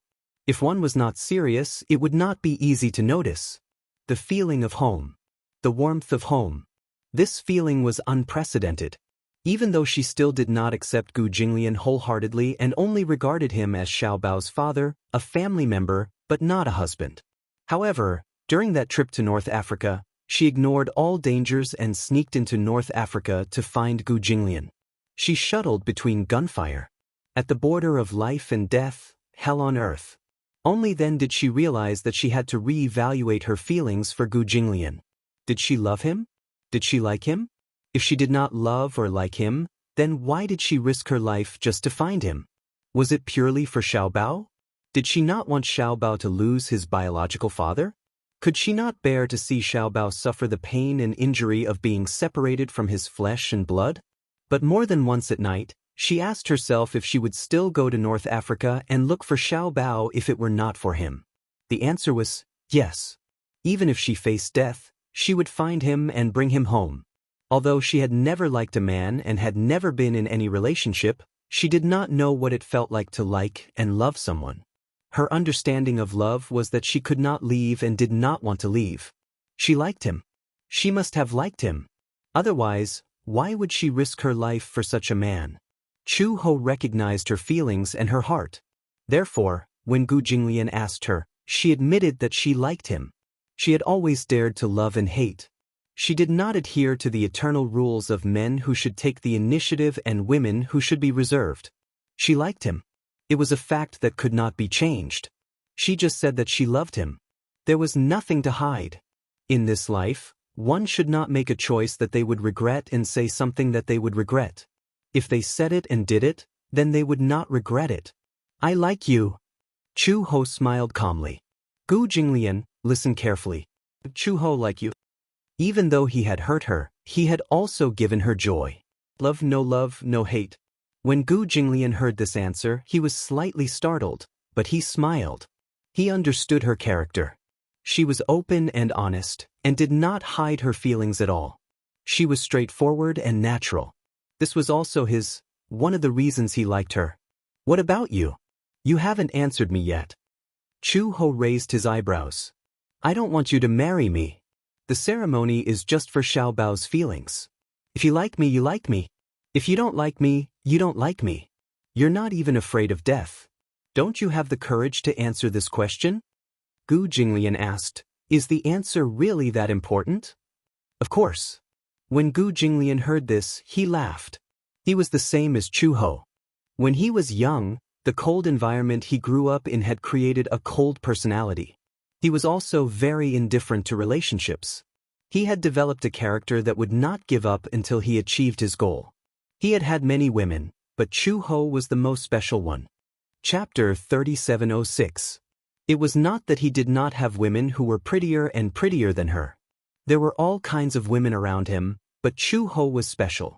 It was not just because of her identity as Xiao Bao's biological mother. She seemed to be the only woman who was willing to risk her life for him. Was he touched? He was afraid not. He was a proud man like Gu Jinglian. How could he be touched by such a ridiculous feeling and tie himself up for the rest of his life? For Xiao Bao? Similarly, he would never bet his life on a man for the sake of a child. It was only now that he understood that there was no need for a reason to like someone. Cute? Gentle? Flirtatious? She did not have any of these qualities that a woman should have. However, it still proved that there was no need for a reason to like someone. He was willing to be with her for the rest of his life. She might have many flaws, but it did not stop him from liking her. Gu Jinglian lowered his head and gently kissed her lips. Their lips pressed together as he murmured, If this feeling of wanting to be with you is like, then. He did not continue speaking and deepened the kiss. The answer that followed was self-evident. A man like him did not like to show off. Usually, such a proud man would keep everything in his heart. Chu Ho could understand, though. In his kiss, she seemed to have heard his answer. If you like, then be together for the rest of your life. A lifetime was short, but it was long. Only they knew in their hearts that this choice was not for Xiao Bao but for themselves. This was also one of the reasons why Gu Jinglian did not hate Yun Tianyu for the incident in North Africa. Given his vengeful personality, that incident in North Africa would probably become an unforgettable barrier between the Gu and Mu families. However, even though he had lost Werther, he recognized his own heart. Chu Ho originally did not want to take wedding photos, but Xiao Bao insisted on it. Just as well, she could take a family photo as well. Sometimes, when the kindergarten held activities, the homeroom teacher would ask for a family photo. Xiao Bao couldn't take it out, so he could only say that he couldn't find the family photo. It just so happened that he had such an opportunity this time. Since Xiao Bao had already said so, Chu Ho had no reason to refuse. After the wedding photo shoot, Uncle Fu suddenly took out a photo of her and gave it to the Gu family tattoo artist. There were 5 tattoo artists in the Gu residence. The tattoos and totems on the bodies of the several thousand disciples of the Gu family were all handled by the tattoo artists employed by the Gu residence. The photo that Uncle Fu took away was a photo of Chu Ho wearing a traditional Chinese and phoenix robe and wearing a phoenix coronet. The tattoo artist took it and designed a heavy colored tattoo. Chu Ho did not know about this. However, a few days later, Chu Ho finally found something fishy about Gu Jinglian. He had an additional tattoo on his body. That night, when she entered the room, she happened to see Gu Jinglian changing into a bathrobe. She vaguely noticed a strange mark on his left chest. She took the chance when he was not paying attention and lifted his bathrobe, only to see her face. What is this? Gu Jinglian waved her hand away with an unnatural expression. It's nothing. I saw it. Chu Ho frowned. That's my face. Chapter 3707. She held up a fan and covered half of her face, revealing only her eyes. The tassels of the phoenix coronet dangled from her hair. After the tattoo artist's design, it was made into a multicolored tattoo on his chest. Similarly, it was the position of his heart. Chu Ho was stunned. He got a tattoo? How did he get a tattoo, And it was her portrait? Chu-ho was so curious that she wanted to tug at his bathrobe. Let me see. Gu Jinglian slapped her hand away. No. Let me see. It's my portrait after all. Don't I have the right to see it? Gu Jinglian said awkwardly, No, you don't have the right. Chu-he was displeased. In one go, she grabbed Gu Jinglian's collar and threw him onto the bed. She straddled him and pinned his hands down with the back of her hand. In an instant, she tore open the bathrobe. When she saw the totem tattooed on his chest, she was stunned. Chu-ho furrowed her eyebrows. What does this mean? Nothing. You wouldn't get this tattoo for no reason, right? Chu-ho smiled and asked, Do you also think that this photo of mine looks especially good? Shut up. Or do you want to engrave my most beautiful image in your heart forever? Shut up. You've got a tattoo, but you don't let me talk about it. How awkward are you? Shut up. Gu Jinglian, I didn't expect you to love me so much. Shut up. Outside the door, Uncle Fu happened to pass by and overheard their bickering. He couldn't help but laugh. Actually, the reason why he had asked the digitizer for this wedding photo that day was because of Gu Jinglian's instructions. That day, the wedding photo was printed on the spot. Gu Jinglian saw this photo and didn't say anything. He asked Uncle Fu to print out this photo and take it to the Gu family's tattoo artist for a design. Uncle Fu asked him what he wanted to do. Gu Jinglian only asked him to do as he was told, but did not say anything else. How could Uncle Fu not understand? He immediately understood. The old master wanted to tattoo his wife on his body. Gu Jinglian did not have many tattoos on his body, but this one covered his entire chest. There was no extra space. On the left side of his chest, in the center of his precordium. This was also the position of the heart, the most sacred position. He got a tattoo of her. What did this mean? Uncle Fu felt gratified when he saw this. This showed that old master really cared about Chu-ho. He was too happy. She was happier than anyone else. To be able to see his master's happiness while he was still alive, his greatest wish in this life could be considered to have been fulfilled. However, how could someone as arrogant as Gu Jinglian tell Chu-ho his intentions? It would be hard for him to say such embarrassing words for the rest of his life. No matter how Chu-ho asked, he couldn't get an answer. By chance, Xiaobao also discovered this tattoo. He recognized at a glance that it was a portrait of Chu-ho. He didn't say anything. He returned to his room and started to flip through his photo album. Finally, he found an especially cute photo. Xiaobao held the photo up and ran to Gu Jinglian. He gestured with the photo on his right chest. Gu Jinglian lifted his collar and asked unhappily, What are you doing? How about you tattoo me here? Xiaobao showed the photo to him as he poked his right chest. Get lost.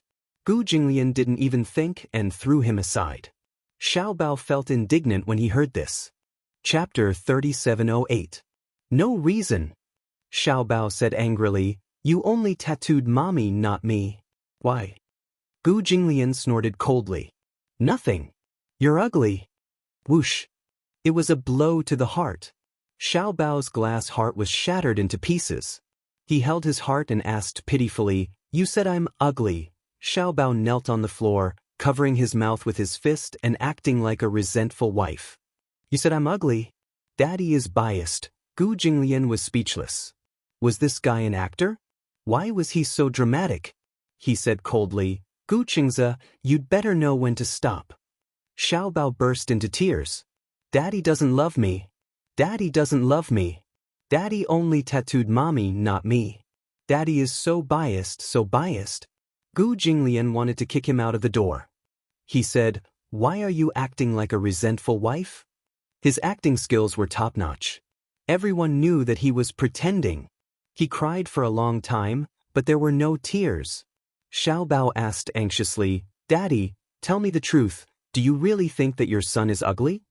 Gu Jinglian hummed in acknowledgement. Baby Chu covered his face and ran away with a sound. He ran all the way to Chu-ho's room and complained to her pitifully. Chu-ho was confused when she heard that. But when she saw Xiaobao's funny look, she couldn't help but laugh. Daddy is jealous that you're cute. That must be it. Xiaobao crossed his arms and nodded solemnly. Daddy must be jealous that I'm cute. That's why he said that. He's purposely making me angry. However, he said longingly, but Xiaobao also wants Daddy to tattoo me. What's so good about it? It just feels, Xiaobao thought about it seriously. It just feels special. Chu Ho teased him, then Mommy will tattoo you on my heart, okay? Alright. Chu Ho wasn't just teasing him. So, he took the photo in Xiaobao's hand and found a tattoo artist. He asked him to design a design. Uncle Fu found out about it and told Gu Jinglian about it. Gu Jinglian was furious. No tattoos allowed.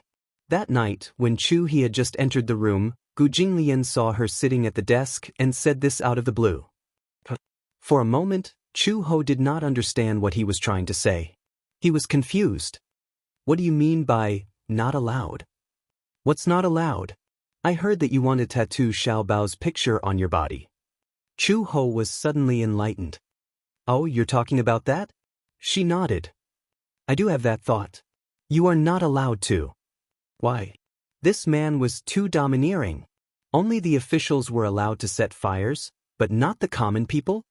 You already have a tattoo, so why can't I have one? Gu Jinglian frowned but did not say anything. But in reality, he didn't want Chu Ho to have anything that was not harmonious.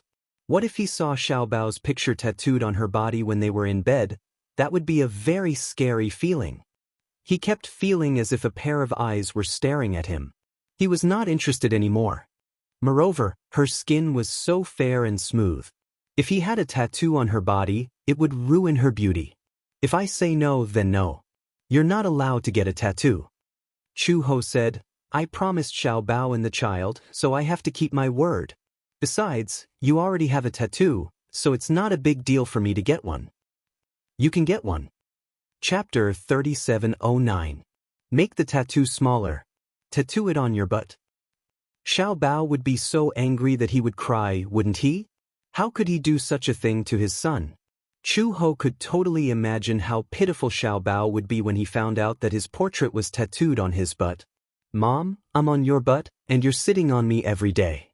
Sob, sob, sob. Xiaobao feels so wronged. No way. Chu Ho immediately interrupted him. Gu Jinglian replied, Why not? You tattoo me on your chest, and I tattoo Xiaobao on my butt. Isn't the difference in treatment too big? Gu Jinglian sat down at the table and snorted coldly. Why should I tattoo him on your body? I won't allow it. You're so overbearing. You only know that I'm overbearing on the first day you met me? In Gu Jinglian's mind, he got the tattoo only because he liked that photo. Given his style of doing things, to him, having a portrait tattooed on his chest had a special meaning. Of course, he wouldn't agree to Xiaobao's whim. Chu Ho was helpless. If Gu Jinglian didn't agree and he didn't say anything, the Gu family's tattoo artist wouldn't tattoo him. Thinking of this, he could only give up. When Chu Ho went back, Xiaobao looked at her expectantly. However, she said helplessly, Your dad didn't allow it. But your dad said that it's okay to tattoo it, but it has to be on your butt. Xiaobao was speechless. He frowned and asked suspiciously, What? He said that if you want to tattoo it, it can only be on your butt. Xiaobao clutched his chest. What? How can he be so heartless? Good boy. Chu Ho smiled and squatted down. She patted his head and said patiently, Actually, a tattoo is very painful. You don't want your mom to be in pain because of a tattoo, right? Xiaobao listened and nodded, but he felt a little awkward in his heart. Actually, it wasn't a big deal if Chu Ho didn't get a tattoo. The problem was that Gu Jinglian actually said that he wanted to tattoo him on his butt. Bullshit. Boom. Charge. How infuriating. But in front of Chu Ho, she still had to maintain a smile. Xiaobao clenched his fists, feeling indignant. He suddenly thought of something, and his eyes flashed as he chuckled. In the past few days, Xiaobao had been well behaved. On this day of rest, Xiaobao suddenly ran to Gu Jinglian's study in the evening. Gu Jinglian had just returned from the company. He dialed a number and explained some of the wedding procedures. After hanging up the phone, he looked up and saw Xiaobao standing at the door of the room, wearing a bathrobe. However, the way he looked at him was a little malicious.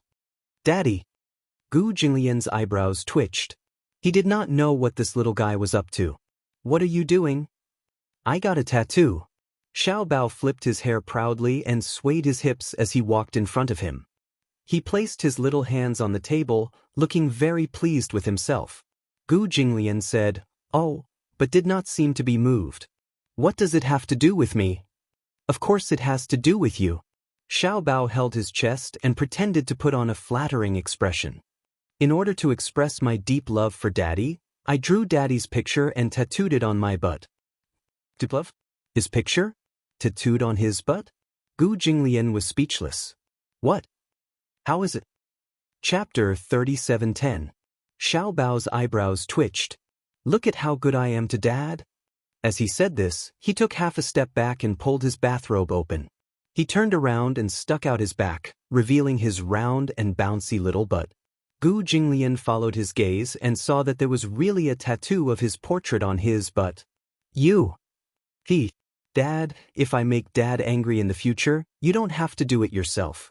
I'll just slap my own butt." As Baby Chu spoke, he slapped himself hard on the buttocks. As he slapped himself hard, his buttocks shook. On top of him, Gu Jinglian's face instantly turned red. At first glance, this slap seemed to have landed on his face. Gu Jinglian's face darkened at once. "You'd better behave yourself. Dad, you're angry." Xiao Bao smirked. "Then I'll slap my own butt 10 times. As he spoke, he began to spank himself hard on the buttocks with a few papa sounds. However, this scene was too glaring to look at. It was as if all these slaps had landed on his face. Gu Jinglian suddenly got up and walked toward Xiao Bao aggressively.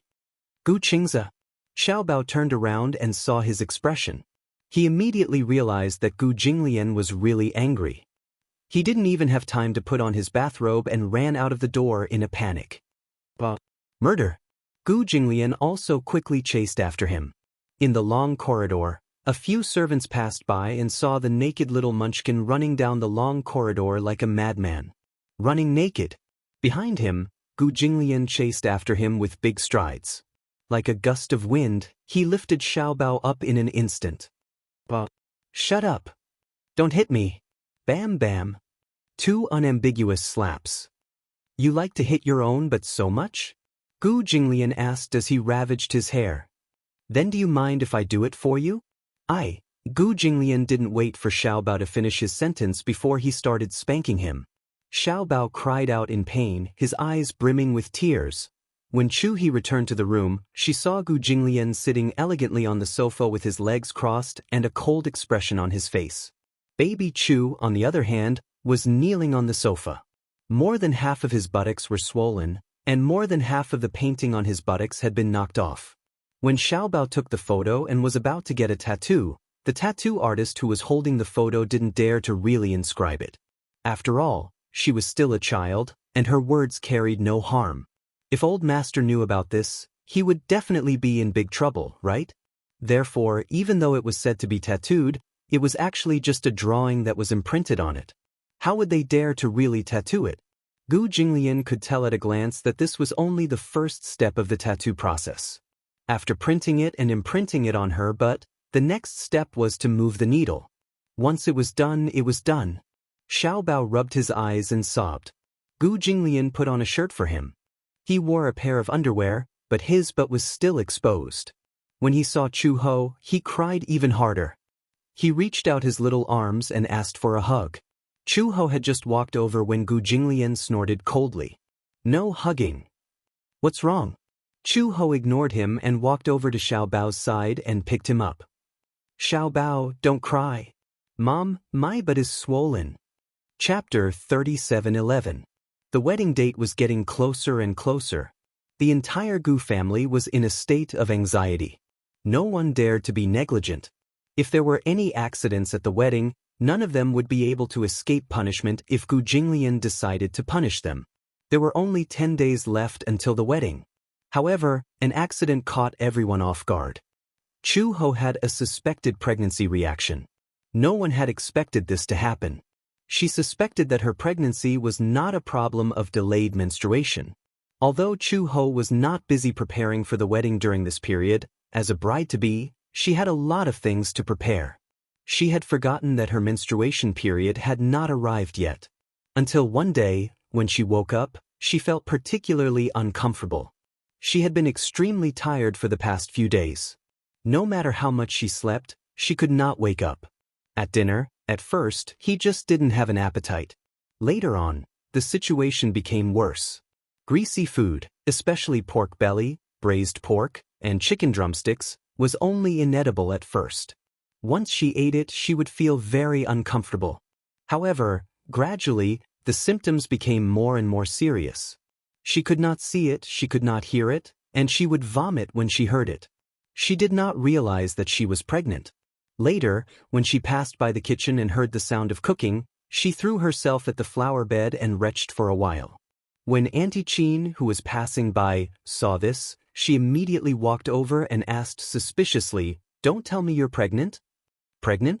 Oh, it means pregnant." As Auntie Chin spoke, her face flushed red.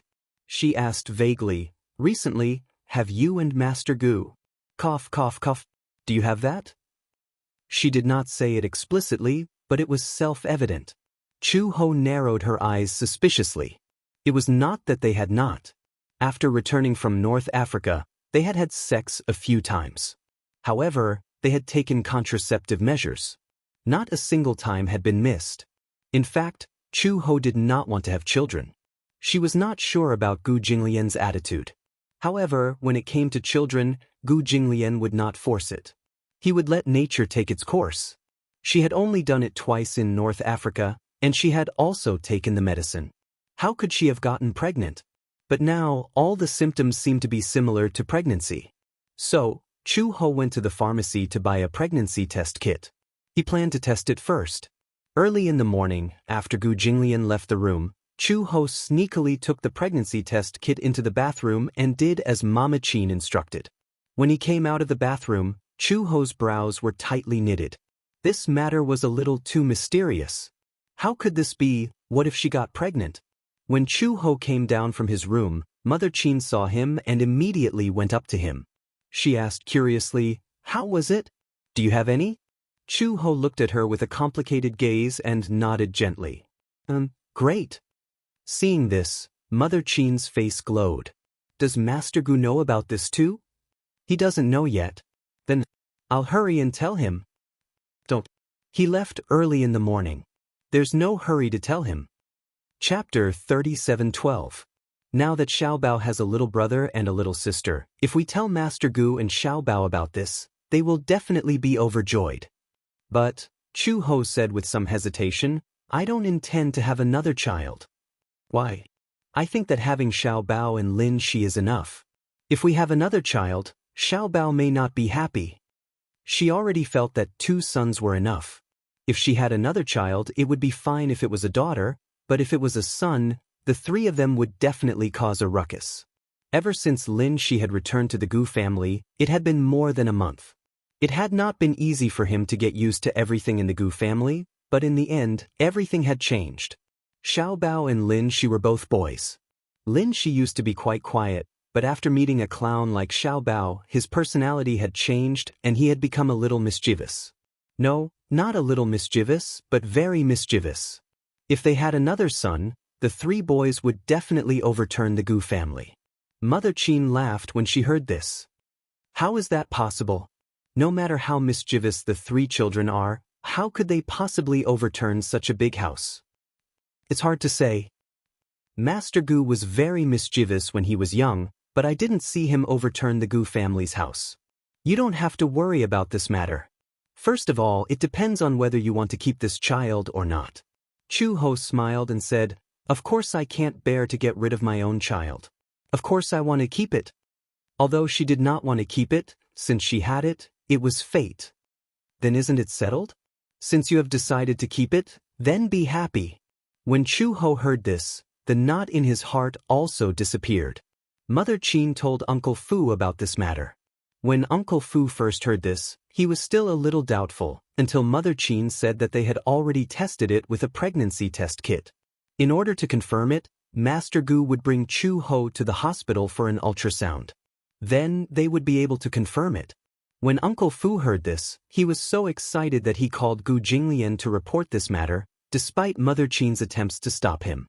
On the other end, Gu Jinglian was still in a meeting. As soon as he heard about this, he lost interest in the meeting and hurried back. Chu Ho was still in the room. She did not know why, but she was always tired and weak. When Gu Jinglian pushed the door open, she was taking an afternoon nap. When she heard the sound of the door opening, she immediately sat up in bed. When she saw that it was him, she subconsciously looked at the sky outside the window. It was still afternoon. "Why are you back so early?" Gu Jinglian walked to the bed with a serious expression and asked in a low voice, "Are you really pregnant?" So it was because of this matter. Apparently, Uncle Fu and Aunt Qin couldn't wait to tell him about this. Chu Ho said, "I'm not sure yet. I just tested it with a pregnancy test kit." Gu Jinglian immediately said, "Get up and get dressed. Go to the hospital now and do a checkup." "Do we go now?" Chu Ho's lips twitched. Is there a need to be in such a hurry? On the other hand, Gu Jinglian couldn't wait any longer. However, with his personality, he was naturally embarrassed to say it out loud. Hence, he deliberately acted as if he wasn't looking forward to it. The pregnancy test kit is not accurate. We have to go to the hospital for a checkup to get a definite result. Chu Ho also agreed. She rolled out of bed and prepared to get dressed. When she got out of bed, Gu Jinglian actually went up to her personally and supported her. Chu Ho was even more speechless. Chapter 37:13. I'm just pregnant. I'm not a paraplegic. I know. Gu Jinglian, yes? Let me ask you a very serious question. Speak. Do you like boys or girls? Gu Jinglian hesitated for a moment. Based on his personality, he actually preferred girls. Actually, even if he didn't say it, Chu Ho could tell. Looking at how he usually despised Xiao Bao, when Little Ro came to the house and he saw Little Ro, he revealed a rare smile. It was obvious that he actually liked daughters very much. Chu Ho could even imagine that if she gave birth to a daughter, when she was 5 years old, Gu Jinglian would definitely give his daughter's photo to a tattoo artist and tattoo her on his right chest. Xiao Bao would probably feel all kinds of psychological imbalance when he saw that. Gu Jinglian said, "It's the same whether it's a boy or a girl. I don't care." Really? What if I give birth to a son like Xiao Bao? Will you like him too? Gu Jinglian's eyes turned pale, but he said, "It's fine. It's fine." If Xiao Bao was present and heard these words, he would definitely be so sad that he would cry and snot. Gu Jinglian put his coat on her. For some reason, after finding out that she was pregnant, Gu Jinglian was especially gentle to her, so much so that Chu Ho couldn't get used to it. You don't have to be so careful. It's just pregnancy. When I was pregnant with Xiao Bao, I was still building a house. No wonder Xiao Bao is so stupid. You'd better not let Xiao Bao hear this. When Gu Jinglian brought Chu Ho to the hospital, they went straight to the VIP passage and did a series of tests. After a urine test, the nurse asked them to do an ultrasound. After the ultrasound, they were surprised to find that Chu Ho was not only pregnant, but she had been pregnant for more than 3 months. Gu Jinglian and Chu Ho were very surprised when they heard the results. After all, she had been pregnant for more than 3 months, but her belly did not show at all. Her lower abdomen was still as flat as before, and there was no sign of pregnancy at all. If she hadn't had some pregnancy symptoms recently, she wouldn't have thought that she was pregnant. The doctor was still a little speechless. He didn't know whether to laugh or cry as he said, "You're more than 3 months pregnant. Are there any abnormalities during your menstrual period recently?" "I've been quite busy recently, so I didn't pay much attention to it.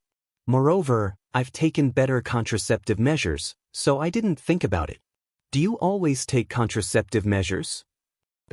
The doctor glanced meaningfully at Gu Jinglian, who was standing by the bed, and said meaningfully, "If the man is stronger in that aspect, no matter how many contraceptives are used, there is still a possibility of pregnancy. I know a pregnant woman. Not only did she take medicine, but she also wore a condom. In the end, she fell for it. Fortunately, the fetus was very healthy."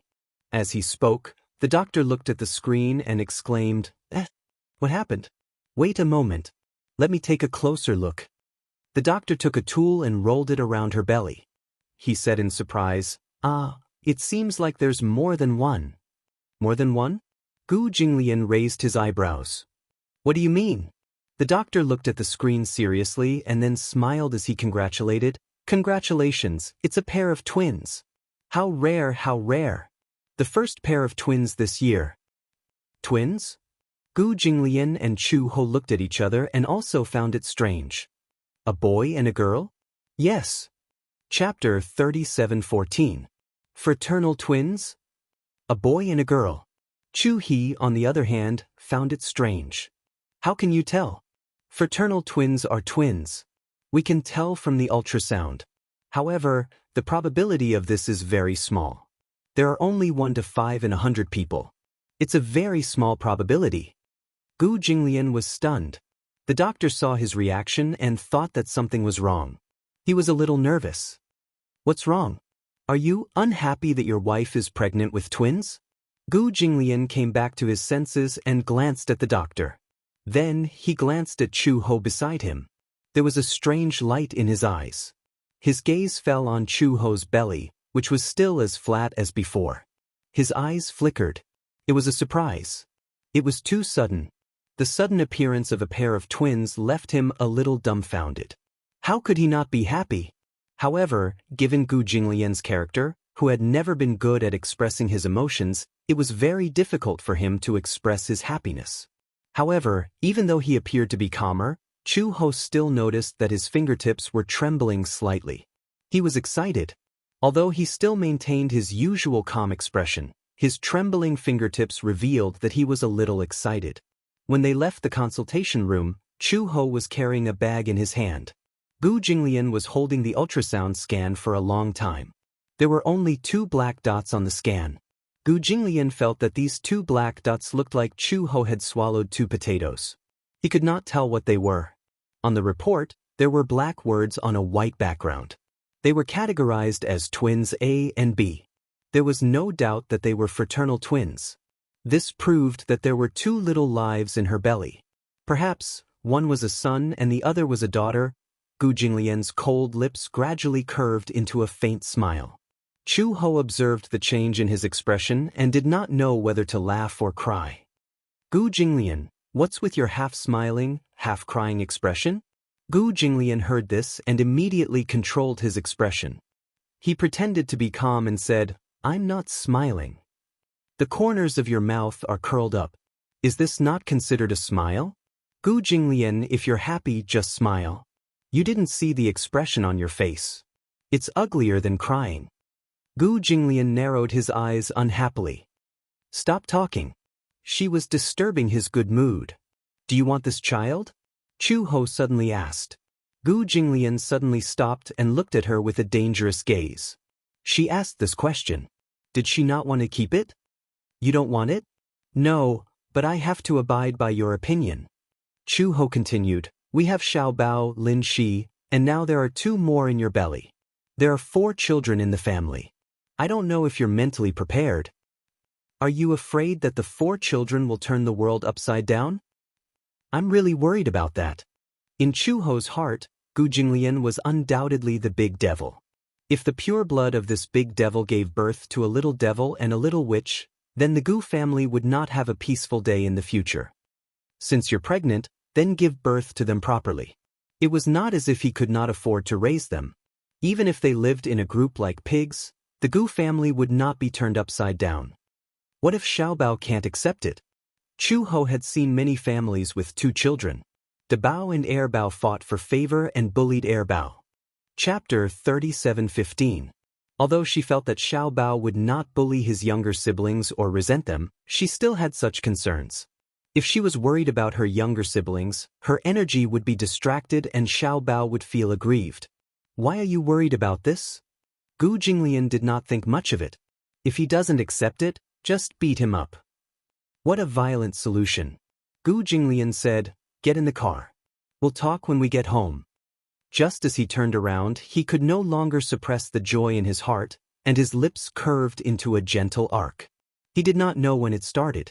Compared to the past, he was extremely disgusted when he saw children. Now, He actually had a lot of expectations for the two children who were about to arrive. Once, when he was waiting for a red light in the car, he saw a man passing by with a cute little girl sitting on his shoulder. The father was holding his daughter's hands and laughing along the way. He actually felt a little envious. That scene was too heartwarming. It actually made him yearn for it. It was said that daughters looked more like their fathers, while sons looked more like their mothers. Then would his daughter look more like him? Gu Jinglian's thoughts seemed to drift far away. It drifted to 7 months later, on the day of Chu He's delivery. He imagined the nurse carefully handing a pink baby girl into his arms. His mood at that time should be as splendid as fireworks, right? Look, even before the children were born, Gu Jinglian's balance was already unreservedly leaning towards his daughter's side. In the future, when Chu Ho's twins were born, the other one would probably cry miserably. She had met a father who liked her daughter and had nowhere to vent her grievances. That the share of doting had already been decided before the children were born. Chu Ho did not know what Gu Jinglian was thinking. When the two of them returned to the Gu residence, Xiaobao happened to come home from school. Gu Jinglian knew about it and ordered Uncle Fu to summon Xiaobao into the study. Chu Ho originally wanted to follow in, but was stopped by Uncle Fu at the door, saying that Gu Jinglian had something to talk to Xiaobao. In the study, Gu Jinglian hugged Xiaobao in his arms and asked him a question seriously. "Xiaobao, do you want a younger brother?" Xiaobao looked confused. "No. What about your younger sister?" Xiaobao said honestly, "I already have an older brother." Gu gently and kindly stared at him. "Now, your mother is pregnant with 2 Xiaobao babies. Whether you like it or not, you must not bully your younger sister in the future, okay?" Xiaobao's eyelids twitched. "Daddy, why didn't you tell me not to bully my younger brother?" "You can bully my younger brother." Biological father. He was really his biological father. Xiaobao clenched his fists and suddenly understood. "I know. Dad, you value girls more than boys. No wonder I have no place in your eyes. You don't like boys at all." Gu Jinglian played it down. "You found out." The main thing was that this guy was really asking for a beating sometimes. Xiaobao was about to say something when he suddenly reacted and sucked in a breath of cold air. "Mommy is pregnant?" Gu Jinglian nodded. "She's pregnant with 2 babies?" Gu Jinglian nodded again. Xiaobao suddenly clenched his fists excitedly. "I'm going to be an older brother?" Gu Jinglian reached out and pinched his nose gently, which was rare for him. Wow, that's great. Chapter 37:16. Chu Ho could clearly hear Xiaobao's cheers from outside the study. "Yeah, I'm going to be an older brother." She widened her eyes in surprise as she looked at the door. She was a little surprised and also a little shocked by Xiaobao's attitude. She had been so worried earlier because she was worried that Xiaobao wouldn't be able to accept having a younger brother and sister. She didn't expect that Xiaobao's anticipation for the 2 babies was no less than hers and no less than Gu Jinglian's. She relaxed her eyebrows and smiled. Her heart felt warm. It was her fortune to have such an older son like Xiaobao. Knowing Xiaobao's attitude, Chu Ho felt as if a rock had been lifted off her chest. The father and son's conversation ended. When the door opened, Chu Ho had already left quietly. Xiaobao ran happily to Lin Shi's room. He found out from Uncle Fu that Lin Shi hadn't finished school yet. Lin Shi went to primary school while Xiaobao was still in kindergarten. Hence, Lin Shi finished school a little later. The days of waiting were a little torturous. Xiaobao couldn't wait to share this great news with Lin Shi. After waiting for a while, Lin Shi finally finished school. From afar, they could hear Lin Shi stepping into the backyard and greeting Aunt Qin and Uncle Fu with a smile. Xiaobao ran down the stairs excitedly and threw himself at Lin Shi while cheering. "Lin Shi!" Lin Shi caught Xiaobao in shock. Xiaobao threw himself into his arms and hugged his neck as he jumped up and down. "Lin Shi, we're going to be older brothers. We're going to be older brothers." Before Lin Shi could understand what was going on, he heard Xiaobao introduce seriously, "In the future, you'll be the eldest brother and I'll be the second brother, hee." When Uncle Fu and Aunt Qin heard this, they looked at each other and smiled. Lin Shi was a little surprised. "Xiaobao, what do you mean by that? I don't understand." "Let me tell you a secret. Xiaobao tugged at Lin Shi's sleeve and whispered to him, "Mommy is pregnant. Father said that mother is pregnant with 2 children, a younger brother and a younger sister." Lin Shi stared blankly with his eyes wide open, unable to come back to his senses. This news, it was too unexpected. What a pleasant surprise. It was not until a long time later that Lin Shi reacted. She grabbed Xiaobao's hand and asked in disbelief, "Really? Really, really?" Xiaobao nodded solemnly. "Daddy told me that himself." "Oh my God," Lin Shi said, "then they must be twins." "Twins?" "Yes, a pair of twins, a boy and a girl. This is very rare. There's a very small chance that they'll get pregnant at the same time." When Xiaobao heard this, he was even more surprised. "Really? I thought it was normal to have 2 babies." "No way." Lin Shi was also excited. She pulled Xiaobao and skipped in circles. "Xiaobao, we have a younger brother and sister." "Yeah." Xiaobao asked curiously, "Do you like a younger brother or a younger sister?" "Me? I like both. If we're talking about who I like more, I'd like a younger sister more." He did not have a younger sister. Growing up in North Africa, those who were younger than him were all younger than him. "I like a younger brother." "Why?" Xiaobao said matter-of-factly, "Because Dad seems to like a younger sister more. No one likes a younger brother, so I'll like him. Also, if there's a younger brother, I can teach him how to play football." When Lin Shi heard this, they looked at each other and smiled. Chapter 37:17. The wedding was imminent. However, Fu Bo had already arranged everything, no matter how big or small. In addition, Chu Ho was pregnant. For the Gu family, it could be said that it was a double blessing. It had been a long time since the Gu family had such a grand occasion. Everyone in the Gu family was in a state of excitement. However, since Chu Ho was pregnant, she could not drink at the wedding. Therefore, Gu Jinglian had already informed them in advance. It was more of a threat than a greeting. Whoever dared to force Chu Ho to drink would have their hands chopped off. When Uncle Fu heard this, he did not know whether to laugh or cry. Old Master's ability to protect his wife was improving day by day. However, this was also a good thing. At least, with Old Master's arrogant personality, he knew how to dote on his wife. It was really not easy. 2 days before the wedding, Uncle Fu took Chu Ho back to Uncle Fu's house. Aunt Fu had already decorated the boudoir a few days in advance. Chu Ho moved into the boudoir. Looking at Aunt Fu's thoughtful decorations, she sighed in her heart. She was so thoughtful. She was really thoughtful. Uncle Fu really treated her like his own daughter. Everything was ready. However, there was some disagreement about the bridesmaids. Chu Ho did not have many good friends, so there was a problem with the choice of bridesmaids. It was not good to have no bridesmaids. On the wedding day, there were many things to do. If there were no bridesmaids, there would be fewer people to help. Fortunately, Uncle Fu had a niece and a nephew, so he used them to make up the numbers temporarily. However, looking at the 2 bridesmaids, it seemed that there were not enough bridesmaids. During the wedding, Gu Jinglian's brothers were quite eye-catching. If they could not hold the door, it would be too boring. They did not know where Uncle Fu had gathered a group of sisters. It was said that many of them were from the side branches of the Gu family. Gu Jinglian did not have many cousins, but it was not a small number either. It was still possible to gather 7 or 8 of them. The group of sisters had come over the night before, but they were a little uneasy in front of Chu Ho. This awkwardness was built on the fact that Chu He was Gu Jinglian's wife. They were very afraid of Gu Jinglian.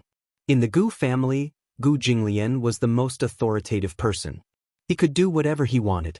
Just by standing in front of him, there was an indescribable pressure. However, Chu Ho was very easy to get along with. After a while, they became familiar with each other. They saw that Chu Ho didn't put on any airs and didn't feel any pressure. At night, one of Gu Jinglian's cousins even worked hard to do a full set of skincare for Chu Ho, saying that his makeup would be better the next day. Fortunately, Uncle Fu's house was big enough. There were 3 or 4 rooms in total. There was also a very long sofa in the living room. As a woman from the Gu family, she did not care about trifles. She could make do with a night on the sofa. There were a total of 7 or 8 people. The three of them squeezed into one room and slept just like that. However, Chu-ho lay on the bed and couldn't fall asleep. She fell asleep at 10 o'clock in the morning. When she woke up at 1 o'clock in the morning, she couldn't fall asleep. She didn't want to sleep anymore. She decided not to sleep. She turned on the TV and turned it off, intending to watch TV until dawn. The two bridesmaids who slept with her saw that she had woken up and were too nervous to fall asleep. The three of them got up and chatted while putting on facial masks and watching TV. At 3 o'clock in the morning, the makeup artist and the styling team arrived. Chu-ho's makeup was a little complicated. With her hair tied up, it took 3 hours of work. Chapter 37:18. Everyone in the room woke up and started to get busy. Say, today is our cousin's big day. If we don't take advantage of this opportunity to play some pranks, we might not have the chance in the future. It was not known who brought this up, but the group of people all agreed. What ideas should we come up with? One of the women raised her hand. I've prepared a detailed strategy in advance. When the groom comes to pick the bride up, we'll play some games for him to play. If he can't win, he can't come in. Hence, the group of people started to get busy. First, he cut the red ribbon into sections and stuck both ends with glue, blocking the door. It was as if he simulated the infrared aurora scanning of the Matrix. Only by using these infrared rays and not touching any of them could they enter the house. There were also people who prepared toast and mustard. They smeared a thick layer of mustard on each piece of toast. If they lost the game, the bride and groomsmen would have to eat the toast covered in mustard without missing a single bit. That's too much. Chu-ho felt a little suffocated when he saw that they had smeared a thick layer of mustard. Besides the mustard toast, there were also fresh lemon slices and dried chili. Oh my God. Would this kill anyone? After preparing the game, someone suddenly suggested, how about we play a thrilling game? We'll give Uncle Jinglian a special surprise. The group of people gathered together and started to whisper. Then, everyone suddenly looked at Chu-ho with evil smiles. When the latter saw their evil smiles, he couldn't help but feel his hair stand on end. On the other hand, Gu Jinglian woke up at 5:30 in the morning. He washed up, dressed up, tidied his hair a little, and put on his suit. The process of preparation for a man was much simpler than that of a woman. It had to be said that with Gu Jinglian's height and temperament, he looked extremely handsome in a suit. His domineering aura made people not dare to look at him directly. At 7:28 in the morning, Gu Jinglian set off to pick up the bride. The mighty convoy set off for Uncle Fu's house. When they arrived downstairs at 8:08, Gu Jinglian and his brothers went upstairs. Hearing the sound of firecrackers downstairs, the sisters in the house became nervous. They're here, they're here. Close the door.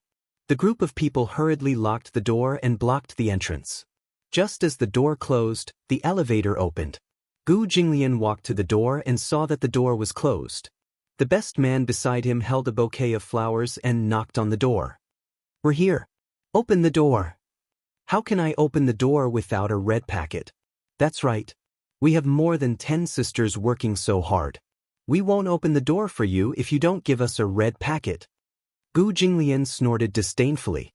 To him, anything that could be solved with a red packet was nothing. The groomsmen had prepared a big bag of red packets. They casually took out a dozen of them and stuffed them into the gap under the door. Some of the red packets were especially bulging. There was a thick stack of cash inside, and the gap in the door could not be squeezed in. Gu Jinglian said angrily, "Didn't I tell you to stuff less? Isn't this because it's easier to get things done with red packets? Change to a smaller number." "Yes, Master Gu." The best man stuffed more than 20 red packets into the room and said pitifully, "Can you open the door now? Don't let our Master Gu wait too long.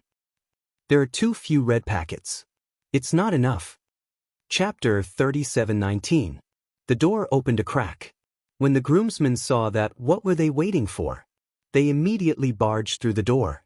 Gu Jinglian walked in and was surprised to find many red ribbons at the entrance. They looked like lasers. It seemed that they had planned to prank him from the moment they entered the door. "You guys are really good at pranking. How can you say that we are pranking him? This is a test." "That's right. The bride is the most important today. How can we let you take her away so easily? The best part is yet to come. Groom, you have to go through with the groomsmen first. Be careful not to touch the red ribbons. Otherwise, if one of you touches it, everyone will be punished. Gu Jinglian looked back at the groomsmen and groomsmen. Fortunately, none of them were particularly fat, so he still had some confidence. For his skills, this trick was not enough. Gu Jinglian took the lead and went through the dangerous area. However, he was the second to be hit and broke 2 of the ribbons. Stupid teammate. The bridesmaids came over with a tray. There was a pile of toast stuffed with mustard. Gu Jinglian did not know what was on it and asked in confusion, "What's that green on it?" "Mustard." "Mustard." Gu Jinglian's face darkened and darkened. The groomsmen saw that his face had changed and immediately volunteered, "We will take all of it. Mr. Gu, you don't have to eat it."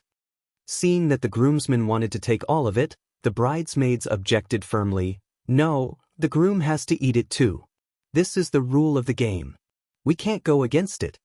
Gu Jinglian was not a man who would drag his feet. He picked up a piece and took a bite. The power of toast with mustard was not to be underestimated. With just one bite, Gu Jinglian's originally fair and handsome face was like a volcano erupting. Blood rushed to his head, and it was so red that it looked like it was dripping blood.